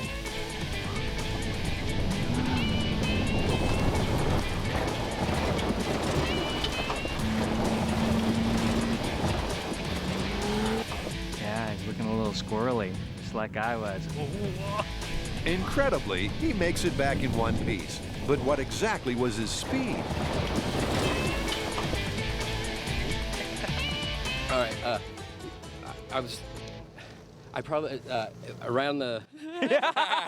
Okay, calm down, calm down. I guess like around the first set of bumps, I probably hit around 70, and by the time I passed the high-speed camera, I was, close to 75. Oh, man. Well, yeah, let's see what the data says. And for that, it's back to the shop, where Adam and Jamie lend Grant their massive brains in an attempt to decipher the data. The numbers from the glass pyramid and suspension gauge quite clearly showed that the faster you go, the bumpier the ride, leaving the myth on a road to nowhere. Now, finally, I have my accelerometer data. But the accelerometer data on this comparative graph says just the opposite. The dark line of the 20-mile-an-hour test shows more G-force peaks, representing a bumpier ride. Yeah, the 70 miles an hour in the first 70% of the test seems to be smoother than the 15 miles an hour, but again, like the 45, the spikes are higher. Well, our data's in a little bit of conflict here. I mean, clearly, as you go faster, you lose more water and you have more deflection on the suspension. But our accelerometer says during that part where, the road is fairly uniform, you actually have a better, smoother ride when you're driving faster. I'm noting that the big difference is on the big hits, like a big pothole, and obviously, I don't think anybody would disagree with us. If you hit a large hole at a high speed, it's going to make more of an impact on the car than taking it easy through it. So what we're saying here is that the myth is plausible, but I really don't think that we can put this one to bed unless we test the washboard road, that is the type of road surface that people think about and have experienced, that driving faster makes for a smoother ride, and I think you should try it and get the data to support that. So it's back to the drawing board. If the team want to nail this myth, maybe they have to build a replica of a track the tale is based on, the washboard road. These corrugated dirt tracks are common in the Australian outback, and Grant takes time out to discover how they're formed. So it turns out washboarding is created by the response of your car's suspension to alternatively accelerating or braking or hitting a pothole. What that does is it sets up an oscillation in the suspension that alternatively compacts the dirt or makes it fly up, creating that pattern.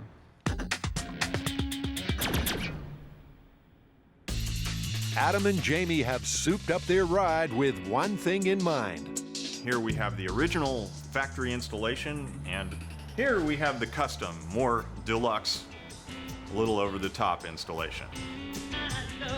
They're testing the myth that you can do this with a car stereo. And their diesel-powered speaker is just about ready to fire up. Now we just have to decide what tune we're going to play. DJ Jamie may be thinking about breaking out his hip-hop collection, but the sounds this speaker will generate won't be music to anyone's ears. We will not be piping a sound into this speaker, but it will be making a sound. Let me explain. We are merely creating a set of pressure waves, specifically just using the car's engine to make this thing go up and down about 15 to 20 times per second. That is sound, because all sound is a set of oscillating pressure waves. It's probably going to be too low to actually hear anything, because humans can't hear really subsonic sounds like under 20, 25 hertz or 20 to 25 vibrations per second. But it will be incredibly high in the decibel range, and decibels is only a measure of pressure.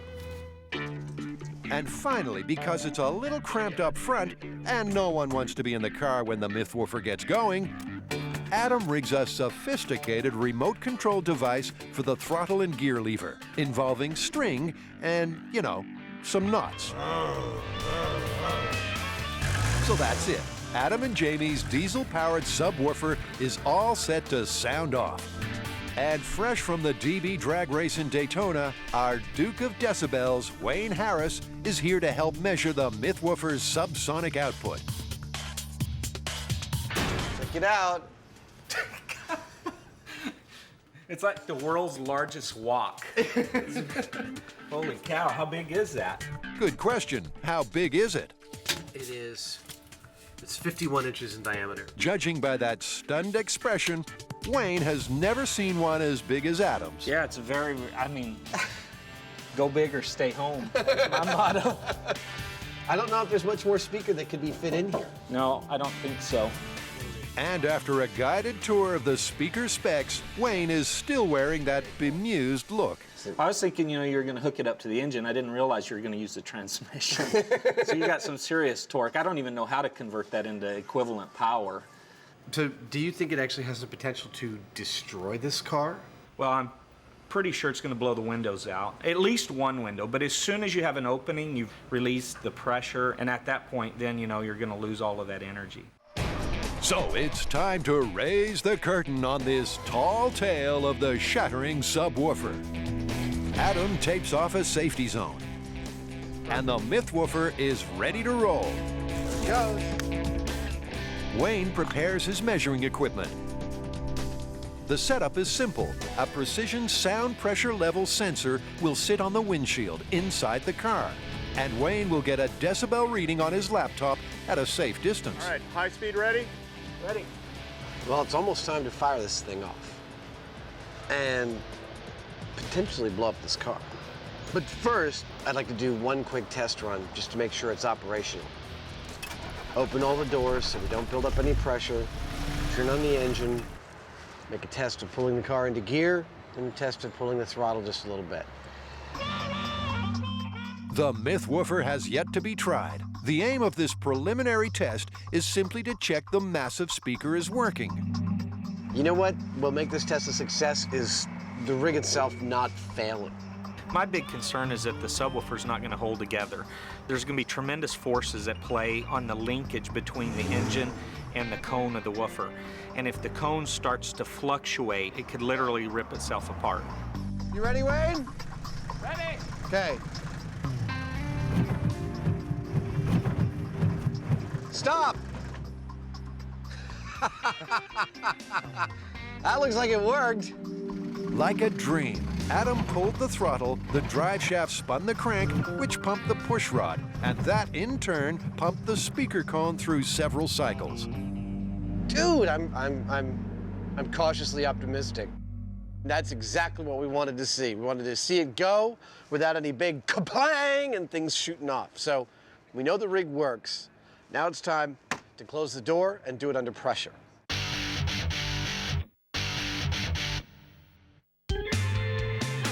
So far, it's Rough Road Myth 1, Cary, Grant, and Torrey, zip. To even the score, the team have decamped to the wide-open asphalt of Alameda. The dirt road data they've gathered so far is a little confusing. The pyramid and the suspension gauge seem to indicate a faster ride is a bumpier ride. Wow! But Grant's accelerometer hinted at the opposite. To solve the problem, our intrepid trio have decided to build a washboard road of their own. So, Cary, what's the plan? Plan today is going to be a little back-breaking. We have about 4,000 pounds of steel angle iron that we're going to lay with about 8-inch increments and weld them all down to make one long track. It's going to be a long day. It doesn't look that tough, especially if you edit the sequence like this. Voila! One easy to assemble, straight out of the box washboard road. Grant's going to tell us more about it. We've taken this angle iron and welded it to the steel here, creating a washboard pattern. And our research indicates that 4 inches tall and about 8 inches apart is about as bad as washboarding can get.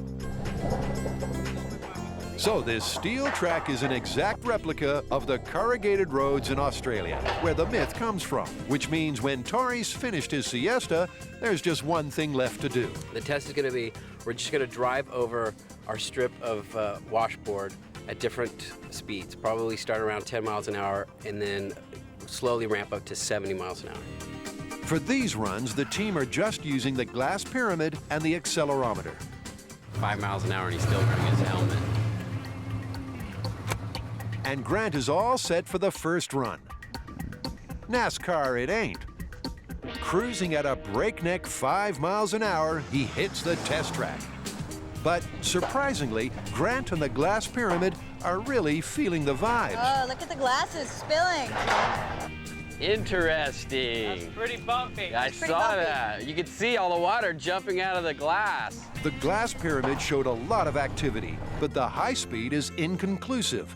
The wheel is bouncing, but how much, we won't know until we see a comparison. Time for run number 2. Grant has to keep the speed at a steady 40 miles an hour. Tori and Carrie are charged with the responsibility of timing the run. Did you time it? I did it. It went 1,000. So that's how much it was. So basically you didn't time it. It was 1,000. It was less than 2 seconds. I didn't have a watch or anything. Okay, so the timing thing didn't work out, but the high-speed camera is very interesting. Compared to the slow run, the wheels are skimming across the tops of the bumps. Just by feeling it, it felt a lot smoother. Really? I don't know what the data's going to say, but okay, just well, let's count up our feel water. But there's some head scratching because the numbers just don't add up. You ready for the countdown? Yep. Although Grant experienced a smoother ride, there was more water lost than the slower run. Here. Yeah, those two there. It looks like you've lost 2. Which means the physical data contradicts Grant's subjective experience in the car. Tori and Grant respond to this blip in the proceedings in their own special way. You'll never defeat me. I have come to take over the world. And with that done, it's time for the final run. And Grant feels the need for speed. This run, he's going to hit 70 miles an hour. So if he starts steering in towards us, let's just run. Grant and the Cutlass fly over the track. The high-speed camera again confirms the tires skip across the peaks of the corrugations, exactly as the myth suggests. It felt actually pretty smooth. Yeah, it looked really smooth. I mean, subjectively, very smooth. From the glasses, it's looking really good. It looks like there's a lot less spillage this time. This time, the water lost from the pyramid backs up both Grant's experience and the high-speed results. Quarter, that's it. That's it. So it's looking good for myth confirmed, and Tori celebrates with a few skid marks. Well, Jamie, we went ahead and built our artificial washboard. I think we can conclusively say driving faster on a rough road will give you a smoother ride. Still, you know, you're driving 70 miles an hour and you hit a pothole, you're gonna break your suspension with that kind of mass and velocity. What's the verdict? Well, as far as the myth goes, it's confirmed. Confirmed. Confirmed. Cool.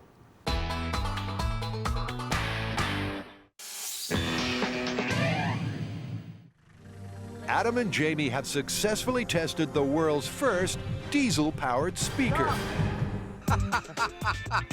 The question now is how to maximize the rig's potential for the real experiment.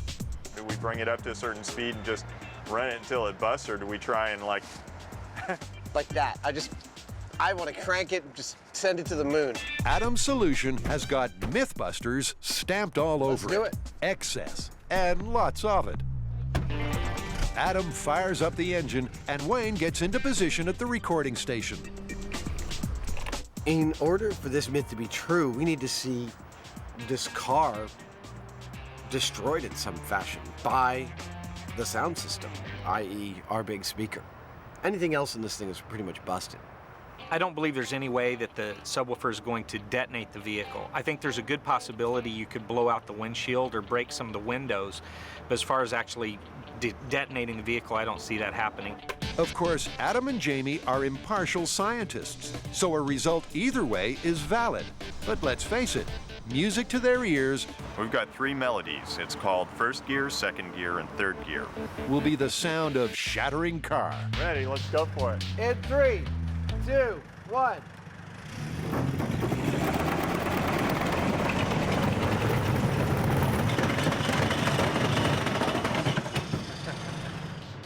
Now that didn't go to plan. The car is very unexploded. I'm thinking the audio guy better get ready with the bleep machine. There you go. I don't see no cracked glass. And why not? Because the speaker sure did look like it was working. And if it was pumping out some serious sound pressure. It actually, to me, looked like a piece of medical hardware when it was pumped. It looked like some kind of... I mean, it was so kind of barbarically primitive in the way it was moving. And yet, I was so gratefully pleased to see that it was moving exactly as we intended it to move. Check this out. Blew the sunroof completely out of its tracks. Oh, no! Well, that's probably the reason the windows didn't go, huh? Yeah, once you have any type of opening, you know, all the pressure inside is released. The reason that we didn't get an explosion or shattered glass is because when you put pressure in a car like this, that pressure is going to find the first outlet it can and release itself. In this case, it popped the sunroof off of its tracks, itself not a small feat. And at that point, nothing else was going to fail because the air had plenty of room to move around then by escaping from the car. Okay, so the sound pressure escaped into the wild blue yonder via the sunroof, leaving the windows and the rest of the car intact. But how many decibels did the MythWoofer pump out before it broke down? It did a 161.3 when it failed, but what's really impressive is it did it at 16 hertz. That is just almost unheard of to produce sound pressure levels that high at such low frequencies. Just takes a tremendous amount of energy to do that. If we were getting 160 dB at 16 hertz, does that mean that we're only going to get 160 dB at any hertz? No, because you didn't hit the resonant frequency of the vehicle. There's a lot of resonances and reflections and things like that that come into play. From what I've never seen a car brutalized like this. I think we did a good job of this. I mean, Wayne had never seen anything like this. I don't think there's ever been a speaker installed in a car that is this big and this powerful. Well, we managed to get the speaker working. The rig held together beautifully, enough for us to get up to 16 hertz. That's 16 pumps per second, which is not an unimpressive feat. And we achieved 161 decibels and change at that hertz, which is actually, by all accounts, a pretty astonishing amount of sound pressure. Remember, a jet engine with 15,000 pounds of thrust generates 165 decibels of sound pressure. Wow, it's just an incredible amount of force. With the MythWoofer pumping out that kind of sound energy and the car still not detonating, now there's the failure. This myth is looking as busted as, well, the MythWoofer. Wow. That was a violent thing. It's a heck of a tune. Did someone ask for a tune? The fat lady is warming up right now. Well, guys, what are we going to call this? Busted, plausible, or confirmed? Busted, without a doubt. Look, we created some ludicrously high decibel levels, and the pressure did exactly what it'll do on any car. It found one outlet, popped out through there, and stopped acting on the rest of the car. I'm not saying you can't smash glass with sound.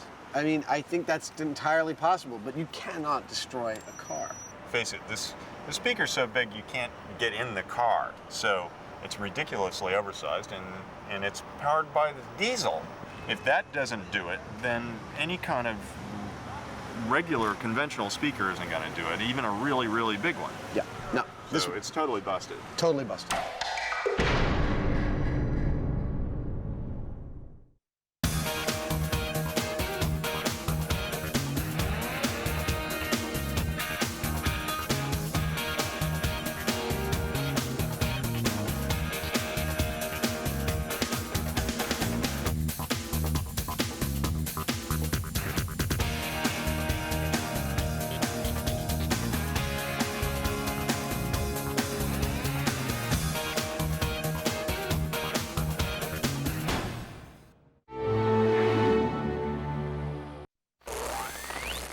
On this episode of MythBusters, it's a crimes and misdemeanors special.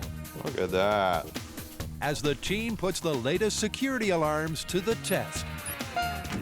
It works. Tori gets down and dirty to try to fool an alarm triggered by temperature. Oh, yeah! Adam and Jamie attempt to foil a fingerprint scanner.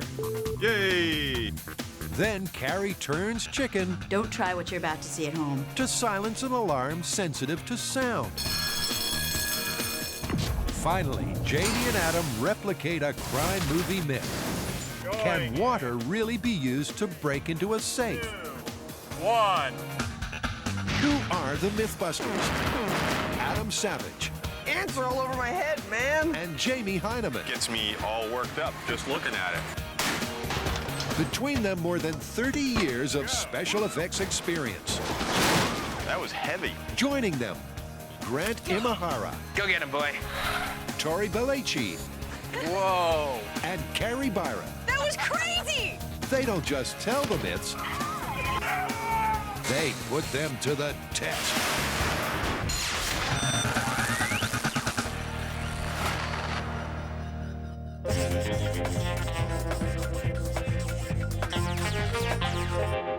Crimes and misdemeanors? What have we got there?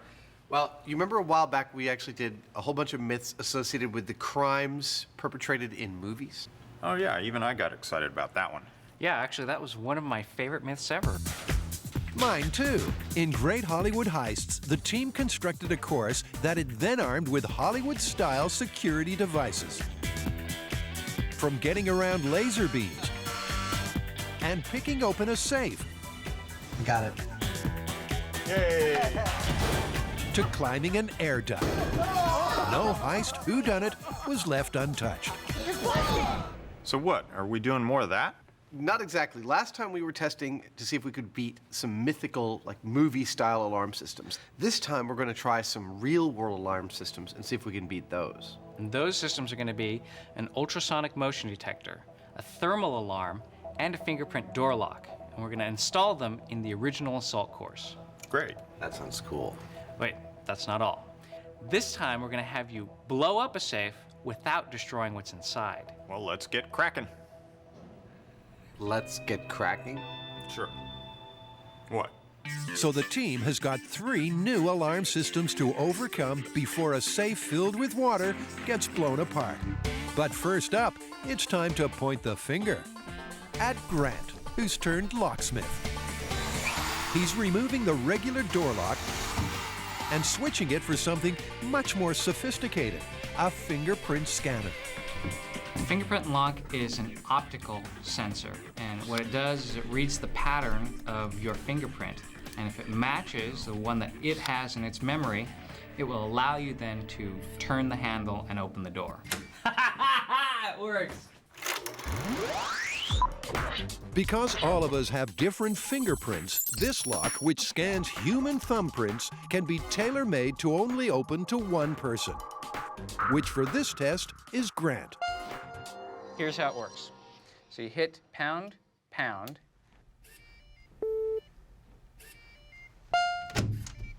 Okay. Wow. Why don't you try it? Pound, pound. Jamie gives the finger, but stays shut out. It's Grant's way or the highway. I have the master fingerprint. The master fingerprint. Aren't you special? If their specialty is breaking and entering, Adam and Jamie must first covertly obtain a copy of Grant's thumbprint and then convert it into something that will open the door. Any initial thoughts, anyone? Anyone?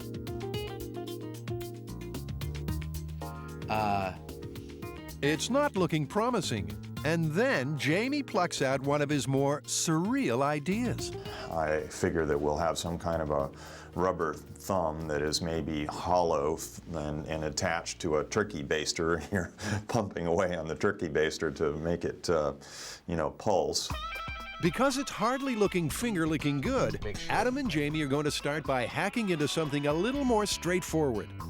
Trick is, it's going to ask you to put your thumb on and then take it off probably 8 times.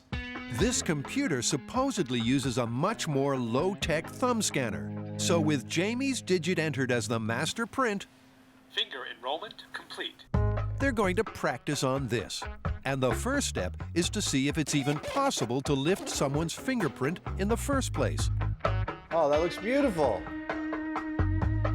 They try the classic dusting technique. That doesn't really look quite photographable, though, does it? But it only roughly reveals the print. So for a clearer view, Jamie sniffs out another forensic favorite. Well, I'm going to put a thumbprint right here, which I've done. I'm going to put it in this vacuum chamber. I'm going to put a little aluminum foil packet of super glue in there, turn on the vacuum, and hopefully we'll get fumes that will make this visible. The idea is that inside the vacuum, the super glue fumes will settle and stick to the grease on the fingerprint and leave the clean glass untouched. It's right there. I'm not sure that I see it any better than I did before. They then add the powder to the glued print. But will it stick? Oh, look at that. That's really clear. Much clearer than we were getting without the super glue. Yeah. With the print done and dusted, Adam scans it and then prints it out. And everything's ready for the most basic of tests. Scanning. Please wait. Hey, Adam. Yeah. I'm not able to get a clear enough print. Like it's looking too muddy on the print. Their paper print is clear as mud. To beat even the low-tech computer, they'll need to improve their handiwork. Access denied.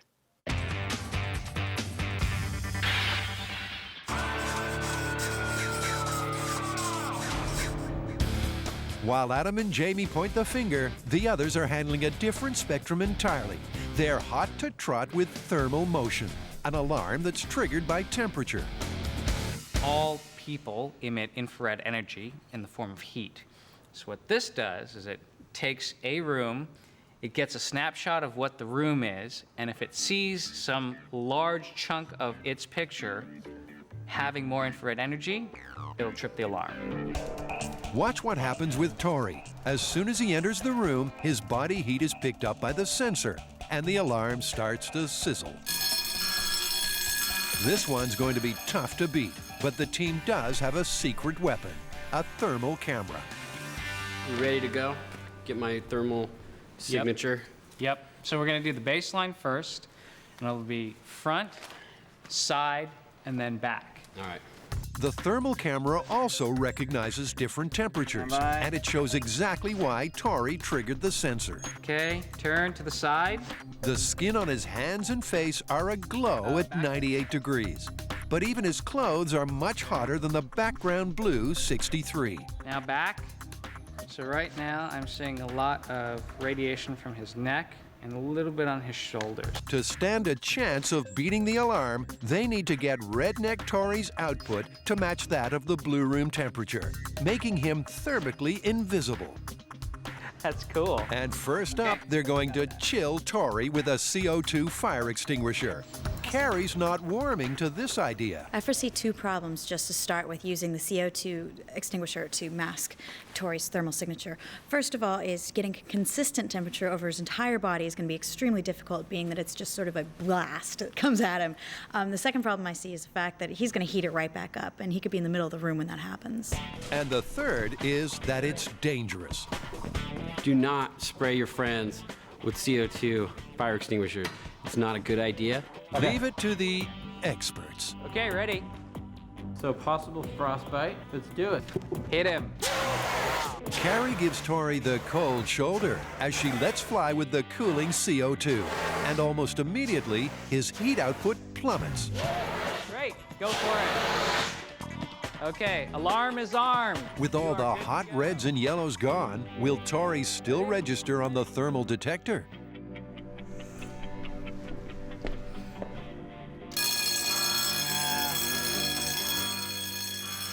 Work out too well. They reset and spray again. But this time, what's wrong is clear as ice. The cooling effect of the CO2 just wears off too fast. It's only on for a few seconds before enough body heat reappears to set off the alarm once more.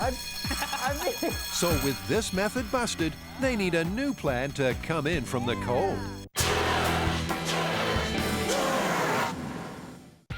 Oh, look at this. It's CSI San Francisco as the MythBusters try to pick a fingerprint lock. Oh man, this is like the coolest myth ever. They've practiced with paper, but got nowhere. Access denied. It seems the computer can't read the flat surface. So now, with Jamie's print printed out on acetate, the MythBusters are going 3D. All right, this is a process where we're going to etch these fingerprints onto a copper-coated circuit board, and it involves making a clear acetate of the fingerprint, laying it over a circuit board that is coated with a photoreactive chemical. I will expose it to a light, and when I remove the acetate, I will wash away everything that hasn't been exposed. See the art? The exposure and washing treatment leaves the copper with an exact copy of what was on the acetate. So, oh, that looks really good. Then it's immersed in acid, which dissolves the copper, but leaves the black print, thereby creating a slightly raised 3D etch. Why don't you rub your finger around in a safe place and see if you can feel an edge? Oh, yeah, I can. Why don't you go try and make a casting of that, and we'll try it out on our thing. You got it. I hope this works. The last step is to take a casting of the etch with ballistics gel, which has similar properties to human skin. Now we're talking. And with the gel dished up, they're all set to try Jamie's print on the computer scanner. Let's go see whether it works.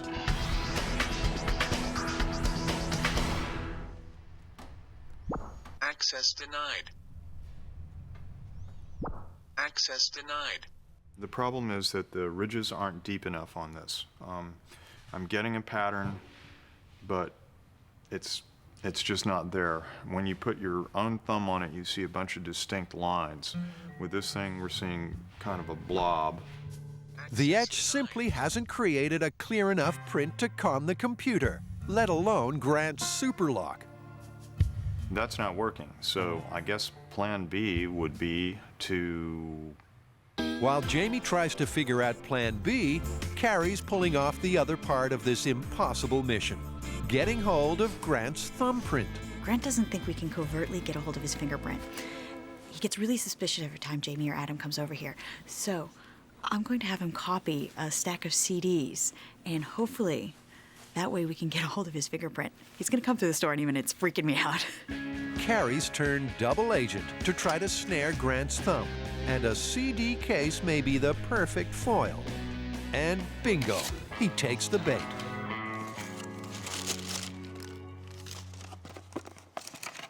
Remember how you said we couldn't covertly get your fingerprint? Easy as pie, but Grant's not amused. Yes, I told the producer yesterday that it would be almost impossible to covertly get my fingerprint. Apparently, I was wrong. Weren't expecting a double agent, were you? Yeah, from our own team. With the master print under wraps, Jamie successfully dusts it off. Look at that. Scans it in, and when he prints it onto acetate, he has one of those Heinemann moments of genius. As you can see here, the prints that we were getting are all kind of jaggy looking. It's not real clean lines. So I realized that I can go back in this scale with a marker and clean up these jaggies, and then we can shrink it back down, and we'll retry our etch and see if that works. It's a fine line, but with both Jamie and Grant's prints cleaned up, first impressions are that this might just work. Dude, I think that's perfect. With their hopes raised, it's back to the etch.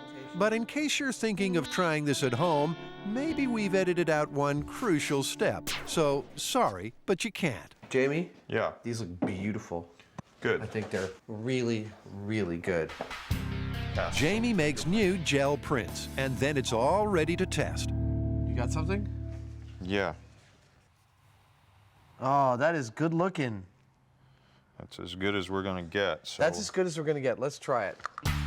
Okay. This time, the computer doesn't reject it straight away. It reads it some more, and then... Access granted. Yay! We got it. Yes? Yes. Dude! You just made my day. With access granted on the computer, it's time to access Grant's Superlock. But that's taking things to a whole new level. Welcome, Jamie. Hey! So it works. Fantastic. That is awesome. Back with the temperature-sensitive sensor, chilling Tori with a CO2 fire extinguisher didn't make him thermically disappear. So now, the team is diving headlong into a new tactic that might. Well, up next is a neoprene suit, and hopefully that will mask his thermal signature.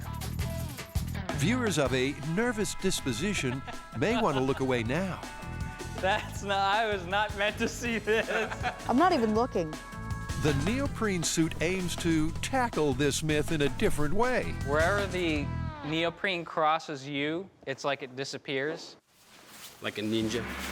Rather than alter Tori's temperature, the insulating wetsuit should prevent his body heat from escaping, meaning he won't register on this thermal camera or the sensor in the room. Whoa, that works great. Dude, you do look like a ninja. I think this is gonna be my new outfit on MythBusters. Once Tori's covered up all the nooks and crannies, will the wetsuit sink or swim? All right, here I go.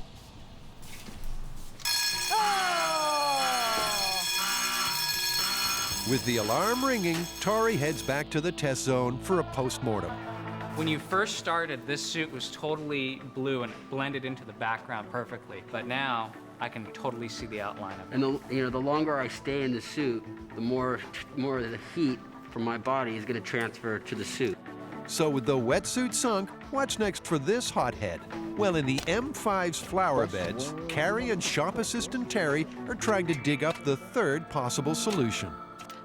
Well, in choosing methods to fool the thermal motion sensor, we cannot ignore some of the classics, such as one utilized by our great Governor Arnold Schwarzenegger in the first Predator movies, where he slathered himself in mud in order to fool the thermal sensors of the Predator. Of course, in Predator, Mr. Schwarzenegger used pristine swamp mud, not the soiled soil of M5. Luckily for Tori, Carrie and Terry are terminating any detritus nasties. I'm really looking forward to this, not just because, we get to prove the Predator myth, but because we get to cover Tori head to toe in mud.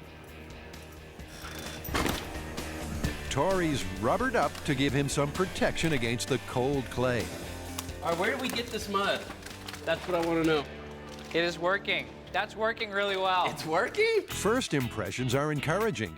The mud body mask is masking Tori's thermal signature. He's slowly blending in with the background. Can you try not to shove it in my ear canal?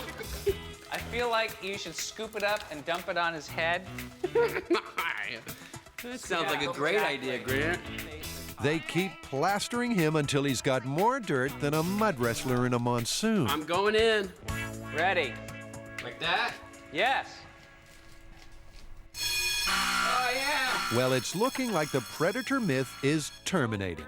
The mud, like the neoprene, has warmed up too fast, meaning that Tori's heat seeped through and soiled the sensor. And Tori spotted another problem.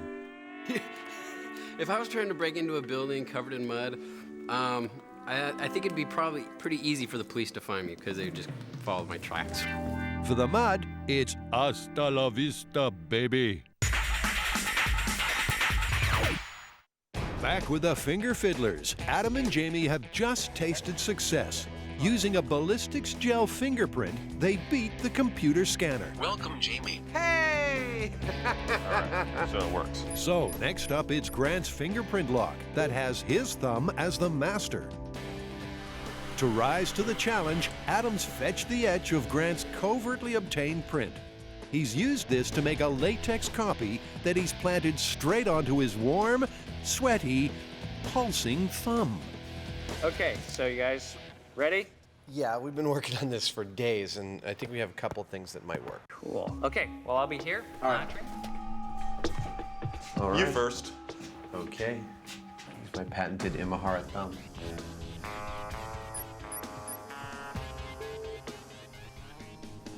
But it's a bad start. Adam resets and tries again, but nothing. With this technique dribbling towards busted, Adam tries licking the latex. And he's in. He has set off the next alarm, but the finger's been foiled. I don't care about the alarm, it works, man! No way! That is latex glued to my thumb. But they're not stopping there. Well, that's one down. Shall we try all of our other techniques? Next up, it's Jamie, who's made a regular ballistics gel print of Grant's thumb. And guess what? Yay! Hey! Nicely done! That's 2 for 2! No way! At this point, the one we bought for the computer is a lot harder to break than this one. Yeah. Well, I say we move on to the copy paper now. With everything they do working, the team goes for broke by trying the photocopy of Grant's print. But surely something this simple can't foil the finger. This is dumb! What is this? Well, there's your problem. So the myth that fingerprint locks can't be foiled is busted. Tori got down and dirty to beat a thermal motion alarm. Oh, yeah! It's totally worth it. But got soiled. Way to take one for the team, dude. It was worth it, right? For science? Yeah, it was worth it. Definitely, it was worth it. It was definitely worth it. Just checking. With a 0 success rate so far, Carrie's had a brainwave. That you can pump heat into a room and bring the temperature of the room up to skin temperature, and then the person walking through the room be completely undetected by the thermal motion sensor. Up to now, they've needed to mask the body's thermal signature because humans are hotter than room temperature. Okay, opening the gas. But by increasing that room temperature through the ceiling vent to 98 degrees, Grant should be able to drop right in. But there's a problem. Okay. Well, what's happening inside of the room, and you can see this on the infrared camera, is a huge hot stream just flowing right past it, dumping into the room and setting off the sensor. So for take 2, they bring the heater down to ground level and have it set to low. But they're not the only changes. As a definitive test of this method, there's really only one way to do it, and that is to enter the room commando style. And by commando style, I mean naked. Or close to it. That's right, ladies. It's your lucky day as Grant strips for science. He reckons that while the room will get to human body temperature, his clothing won't.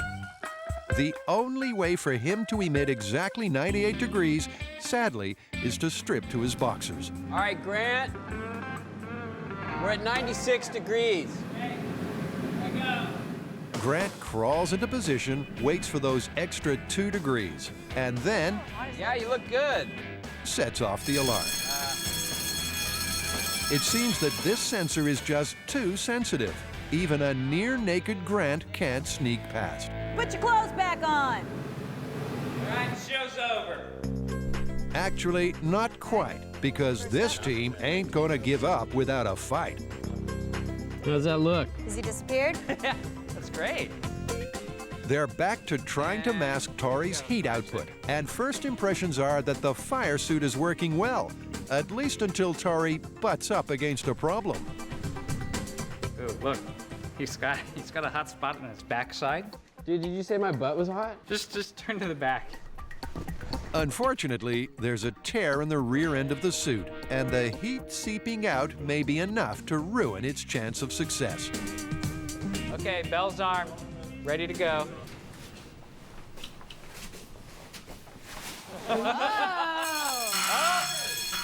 Sure enough, the red rear end triggered the alarm. So for take 2, Tori turns the other cheek and goes in backwards. And he's cracked it. You're in!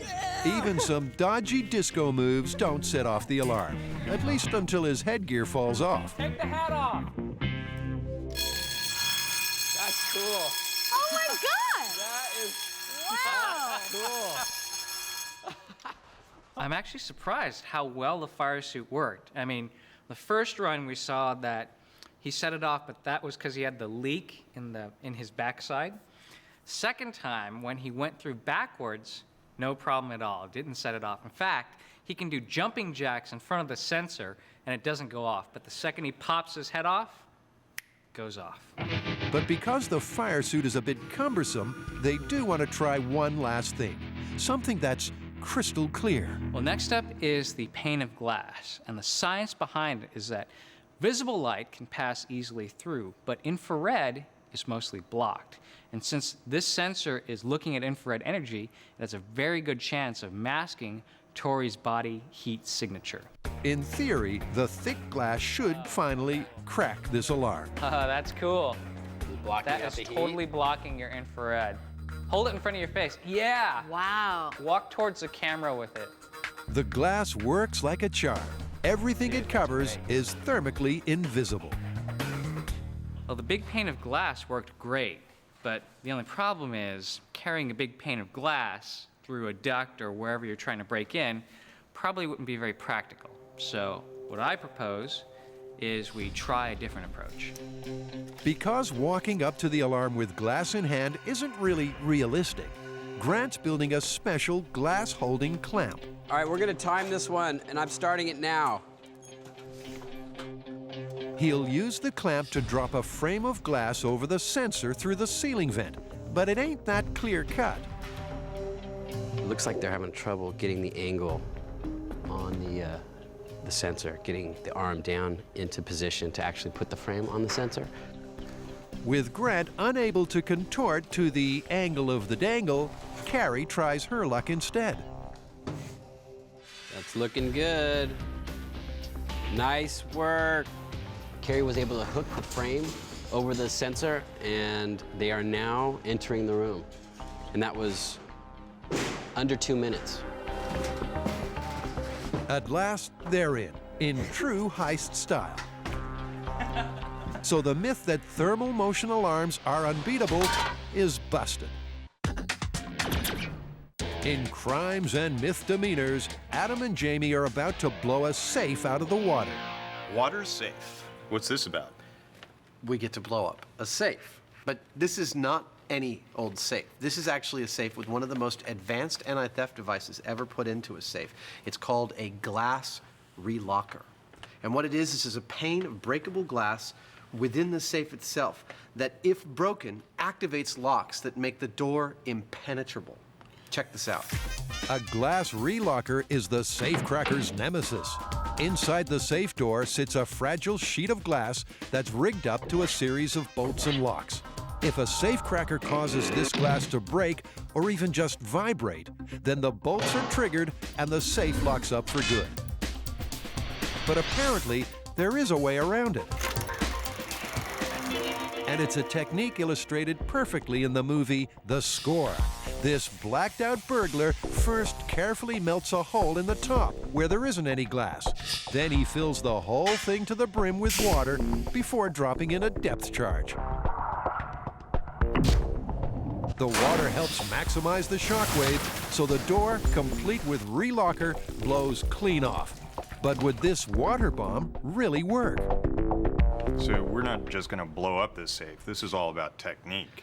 Absolutely. I want to follow precisely the technique outlined in the film to see if using water is just a movie myth or if they've actually based their plot in science fact. Well, to kick off this myth, Grant shoots on the internet to try to score the cinematic safe. Well, we've been looking for a safe just like the one that they used in the movie. The one that we found is very similar, but much larger. It's 6 feet tall, the walls are 8 inches thick, and it weighs 3,000 pounds. But the most important thing is that it has a glass relocker, which is what they used in the movie, and the thing that makes it very hard to crack. With the safe in safe hands, Adam's in charge of the charge. I'm reviewing the footage from this heist movie we've got as reference for our safe cracking exercise. And I'm trying to estimate exactly how much nitroglycerin they're using to blow open this safe once they filled it with water. So I'm going to take some measurements off the screen to try and estimate the exact size and volume of this explosive so we can calculate the right amount of explosive for our own experiment. It may look like guesswork, but Adam's adamant this is accurate. Based on my calculations here, I come up with a rough area of about 8.5 cubic inches, which is about 4.73 liquid ounces, or 140 milliliters, or 9.5 tablespoons. Whatever our pyro ends up needing for this information, I think I've got the conversion for him. In that case, let's get cooking. It's a simple recipe. Take one safe with glass relocker, add some water and explosives, and mix in a bunker. MythBusters production and research team has found us another phenomenal location to do things you're generally not allowed to do. It is a South San Francisco water quality control plant. In other words, it's a sewage plant. And on any other day, this trough I'm standing in would be filled with poo. But today, we get to blow a safe up in it. And to stop this myth going down the toilet, they're being helped by explosives expert and retired FBI agent Frank Doyle. 3. Frank's a true honorary Mythbuster. Be it turning trousers torpedo, a spot of painting and detonating, or even something a little more concrete. Frank's always the man with the bang. But before he lights the fuse on this myth, the boys want to check out the glass relocker. Remember, it's this sheet of glass that, if smashed, causes the safe to shut up for good. That's it? That's all there is. That's the glass relocker? Wow, I thought it was like a whole thing. You couldn't drill anywhere in here. Adam, like the graphics guy, assumed that the glass would cover the whole of the door. Instead, it's much smaller. But size isn't everything. Despite its appearance, this glass is incredibly sensitive to even the slightest vibration. So beating it will be tough. This is the prize. Also, we've got some money. With the booty added, the boys are ready to try to bypass this super seal like the madman in the movie. And there are 5 key steps. This technique requires step 1, we got to bore a hole in the top of the safe with a thermal lance. Step 2 is fill the safe with water. Step 3 is lower explosives into the safe. Step 4 is blow the door off the safe. Step 5 is get the money and run. Adam and Jamie are going to tackle this myth step by step to see whether this movie is spot on accurate or did they score an own goal. And first up is the thermal entry. It's not exactly what the well-dressed bank robber is wearing these days. It sure isn't what the movie guy used, but better to be safe than sorry. Okay. I think I'm ready to go for it. Just like in the film, Adam's using a thermal lance to cut through the safe. The lance burns iron rods in an oxygen-rich environment to create very high temperatures for cutting. I need another rod. And the lancing is already making the movie myth go up in smoke. After all, it took that burglar less than 30 seconds to get through the steel. But all up, it's taken Adam 20 times longer. It opens! And that's not the only problem. I sure did run into some problems on step 1, which was burning the hole with a thermic lance. Number 1, I set fire to my shoes. Number 2, I think I used up maybe a dozen or more rods. And then those rods set fire to everything in the safe and covered everything with this like blackened char. I didn't see that in the movie. Adam's scepter is looking more charred than a sausage sizzle in hell. And this movie myth ain't looking much better.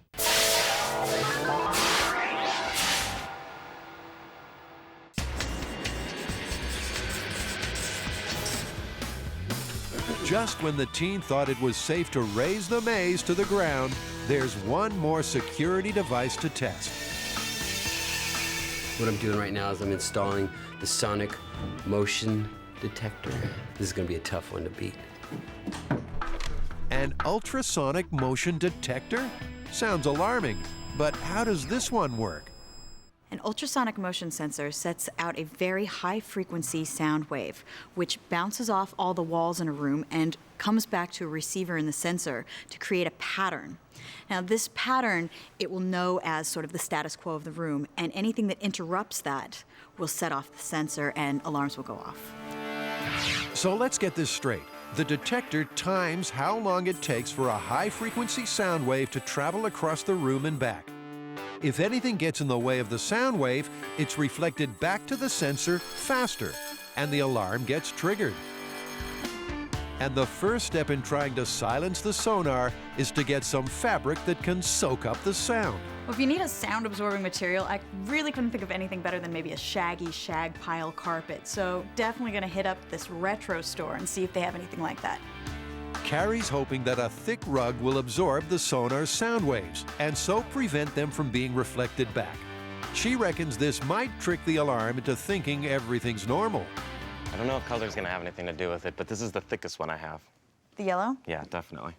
Wrap myself up in this, I'm gonna look like a Muppet. Or Big Bird. Carrie may be about to turn chicken, but it's this guy who gets egg on his face. Whoa! Oh, are you okay? Yeah, I'm fine. Back at the shop, Carrie's going to revamp her rug into a sonic stealth suit. But not everyone's thrilled at the thought. I'm making my sound-absorbing suit out of this rug, which Lulu here has made into her bed and she's not so happy about. With Lulu out of the way, it's a dog's life for Carrie as she carves up her carpet. But after just a few seconds of time lapse, her stealth suit is ready to strut. Could you imagine breaking into a building dressed like this? Not really. She may look like a big bird, but will it cause the alarm to go, "Open sesame"? The alarm is active. Save yourself the embarrassment. Don't try what you're about to see at home. It's an alarmingly good start, but then... this chicken's a jailbird. Are you surprised? It looked like you were gonna make it. Carrie tries again, and in case her eye holes are triggering the alarm, for this chicken run, she walks backwards. We're being robbed by a giant chicken. She almost makes it, but the alarm is going off as reliably as a morning rooster. She could make it 3/4 of the way down the corridor and was making the final turn before the alarm went off. So clearly, it is having some effect, and it's helping her beat the alarm in some way, but not entirely foolproof. To fool this alarm, Carrie's going to up the ante. An audio technician has recommended fiberglass matting to be the best possible material we could use to absorb the sound waves that are being given off by our ultrasonic motion sensor. Supposedly, I can make a little suit out of this stuff, walk around, and not be detected. Does this go over your head? When Carrie says little suit, what she actually means is colossal quilt. It looked like a piece of cinnamon toast or something. Looking more like an extra from Star Wars, will the fiberglass suit do any better? I'm ready when you are. Ready! Like the big bird, this suit also fails to fly. I think this one's totally busted, man. I can't even make it in the door. With the suit down for the count, it's time for a new tactic. But this one really seems like a load of old sheet. Carrie, the system is armed and all cameras are rolling. No fancy material, just a regular bed sheet held above her head. Hey, it's working. What the heck? What? What? No way. There's no way that could possibly work. Oh, yes, there is. Holy sheet, it works. Let's do that again. There's no way. That was like so goofy looking, I can't believe it worked. Let me do it again. Try it again. Bed sheet entering. Remarkably, this simple sheet is absorbing the sound waves, and that's left the team gobsmacked. Drop the sheet. No freaking way. You can't be serious. I am serious. I mean, it's just stupid. You know when you get that list of myths and you're like, come on. This was on the list of, all right, let's just get it over with and fail it so we can move on to something that actually might work. Holding up the bed sheet fooled the sensor, which is kind of mind-blowing. But before putting this alarm to bed, there's one final technique to try, and that's slowing everything right down. She's going in. For the last dance, Carrie is simply trying to waltz through the room as slowly as possible. All right, so she is definitely in the path of the motion sensor. To stop the alarm going off all the time, it has a threshold level of movement needed to trigger it. By moving snail pace slow, it may be possible to sneak under this threshold and go undetected. She's looking good. Yeah, she is looking good. Of course, it's hardly compatible with a fast-paced heist, but after 20 minutes of inching, she's through. You're almost there, Carrie. Just a little more. All right, you're clear. She made it. You're clear. Nice, you Carrie. made it. They finally silenced the sonar. Okay, now jump in the hallway and set it off. Nice! Good job! I am totally and utterly shocked. I can't believe that I could walk slow enough to get past the motion sensor. I thought it was going to go off the second I walked in the room.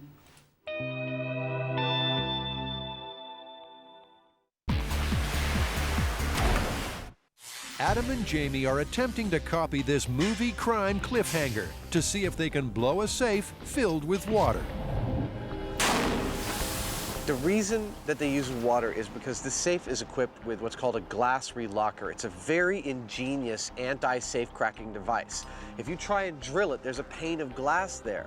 And if that glass breaks, there are these locks that engage as soon as that glass breaks. Well, the only way in is to just blow that door right off.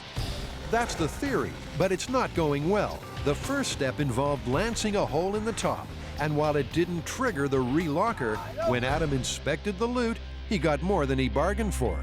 Yeah, at this point in the myth, we haven't even come close to opening the door, and already the loot, including my prized scepter, is already mostly destroyed. But as ever on MythBusters, it's onwards and upwards. Well, next we gotta close this thing up and fill the darn thing with water. You know, that's part of the process. We'll see whether the water stays in the safe. It's step 2, the water filling. Go for it. But that has more problems than step 1. What a shocker. So far, this technique about, you know, thermal lenses and filling the safe with water and blowing it up is kind of problematic. We've set the money on fire. The safe doesn't hold water. You know, it's eventually I think we'll get there, but it's a little impractical. With the safe about as watertight as a sieve, Adam and Jamie need to seal her up, something which the movie burglar wasn't obliged to do. If the safe won't hold water, and we needed to hold water for our explosion, and we are safe crackers, then we don't have access to be able to open this door and pour silicone gasket around it. We've got to seal it up from the outside somehow. And the best thing I could think of, both Jamie and I thought about it, was butyl.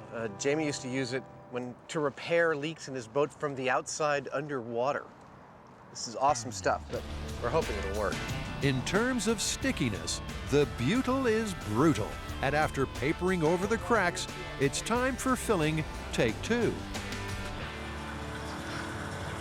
Sounds like one of them relaxing clocks, you know? Like to help you sleep at night. It's like a babbling brook, really. Oh, my mind wanders. Yeah. As Adam goes into mind meltdown, the safe keeps filling up, but the leaks are getting worse. It's gonna blow. Oh man, there's no stopping that. It's another fill failure. As far as opposed to the technique, it's terrible. The technique's all about getting in and out super fast, not spending 3 hours drilling it, et cetera, et cetera, et cetera. Yeah, you could spend 3 hours just sealing up this door. It's bad news for the myth, but the only way to fill it to the brim is to seal the safe from the inside.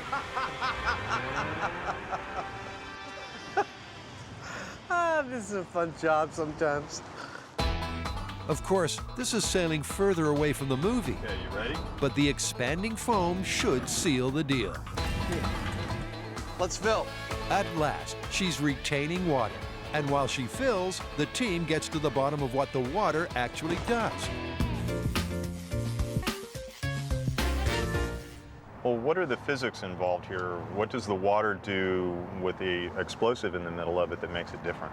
The water does not compress when the explosive detonates.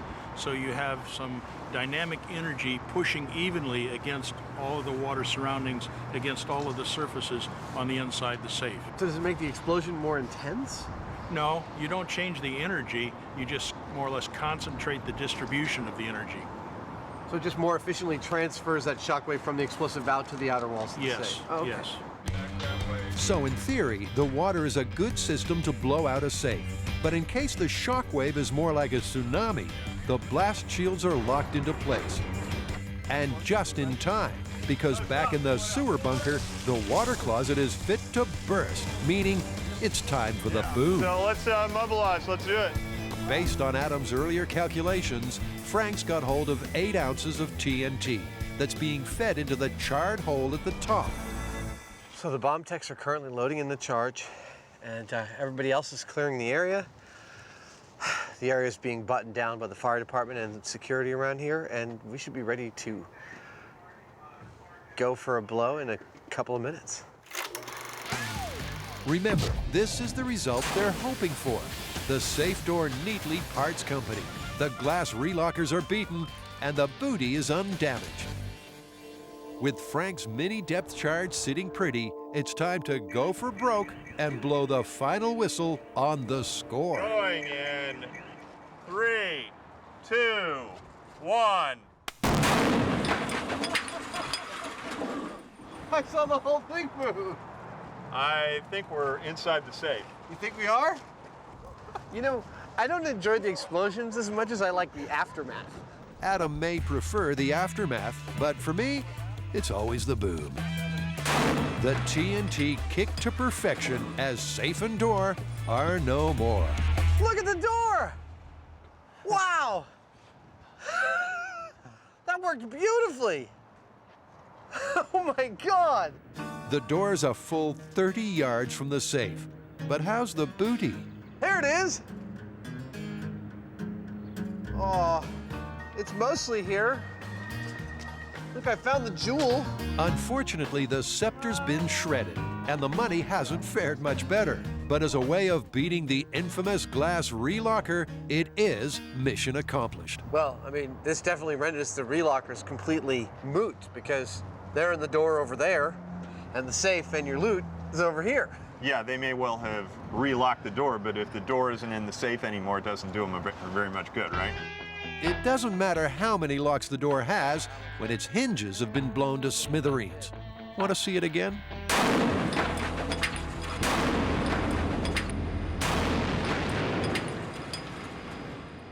Well, I'd say that technique worked. What do you want to call this one? Well, you know, we found out that the movie technique might be based on a robbery that happened in the 50s on the East Coast of the United States, but we cannot independently confirm that. Well, I'd call that plausible then. I would absolutely call that plausible. It is rife with problems about sealing the safe, but once you do, it is a very effective way of separating the safe from the door. All right. On to the next one.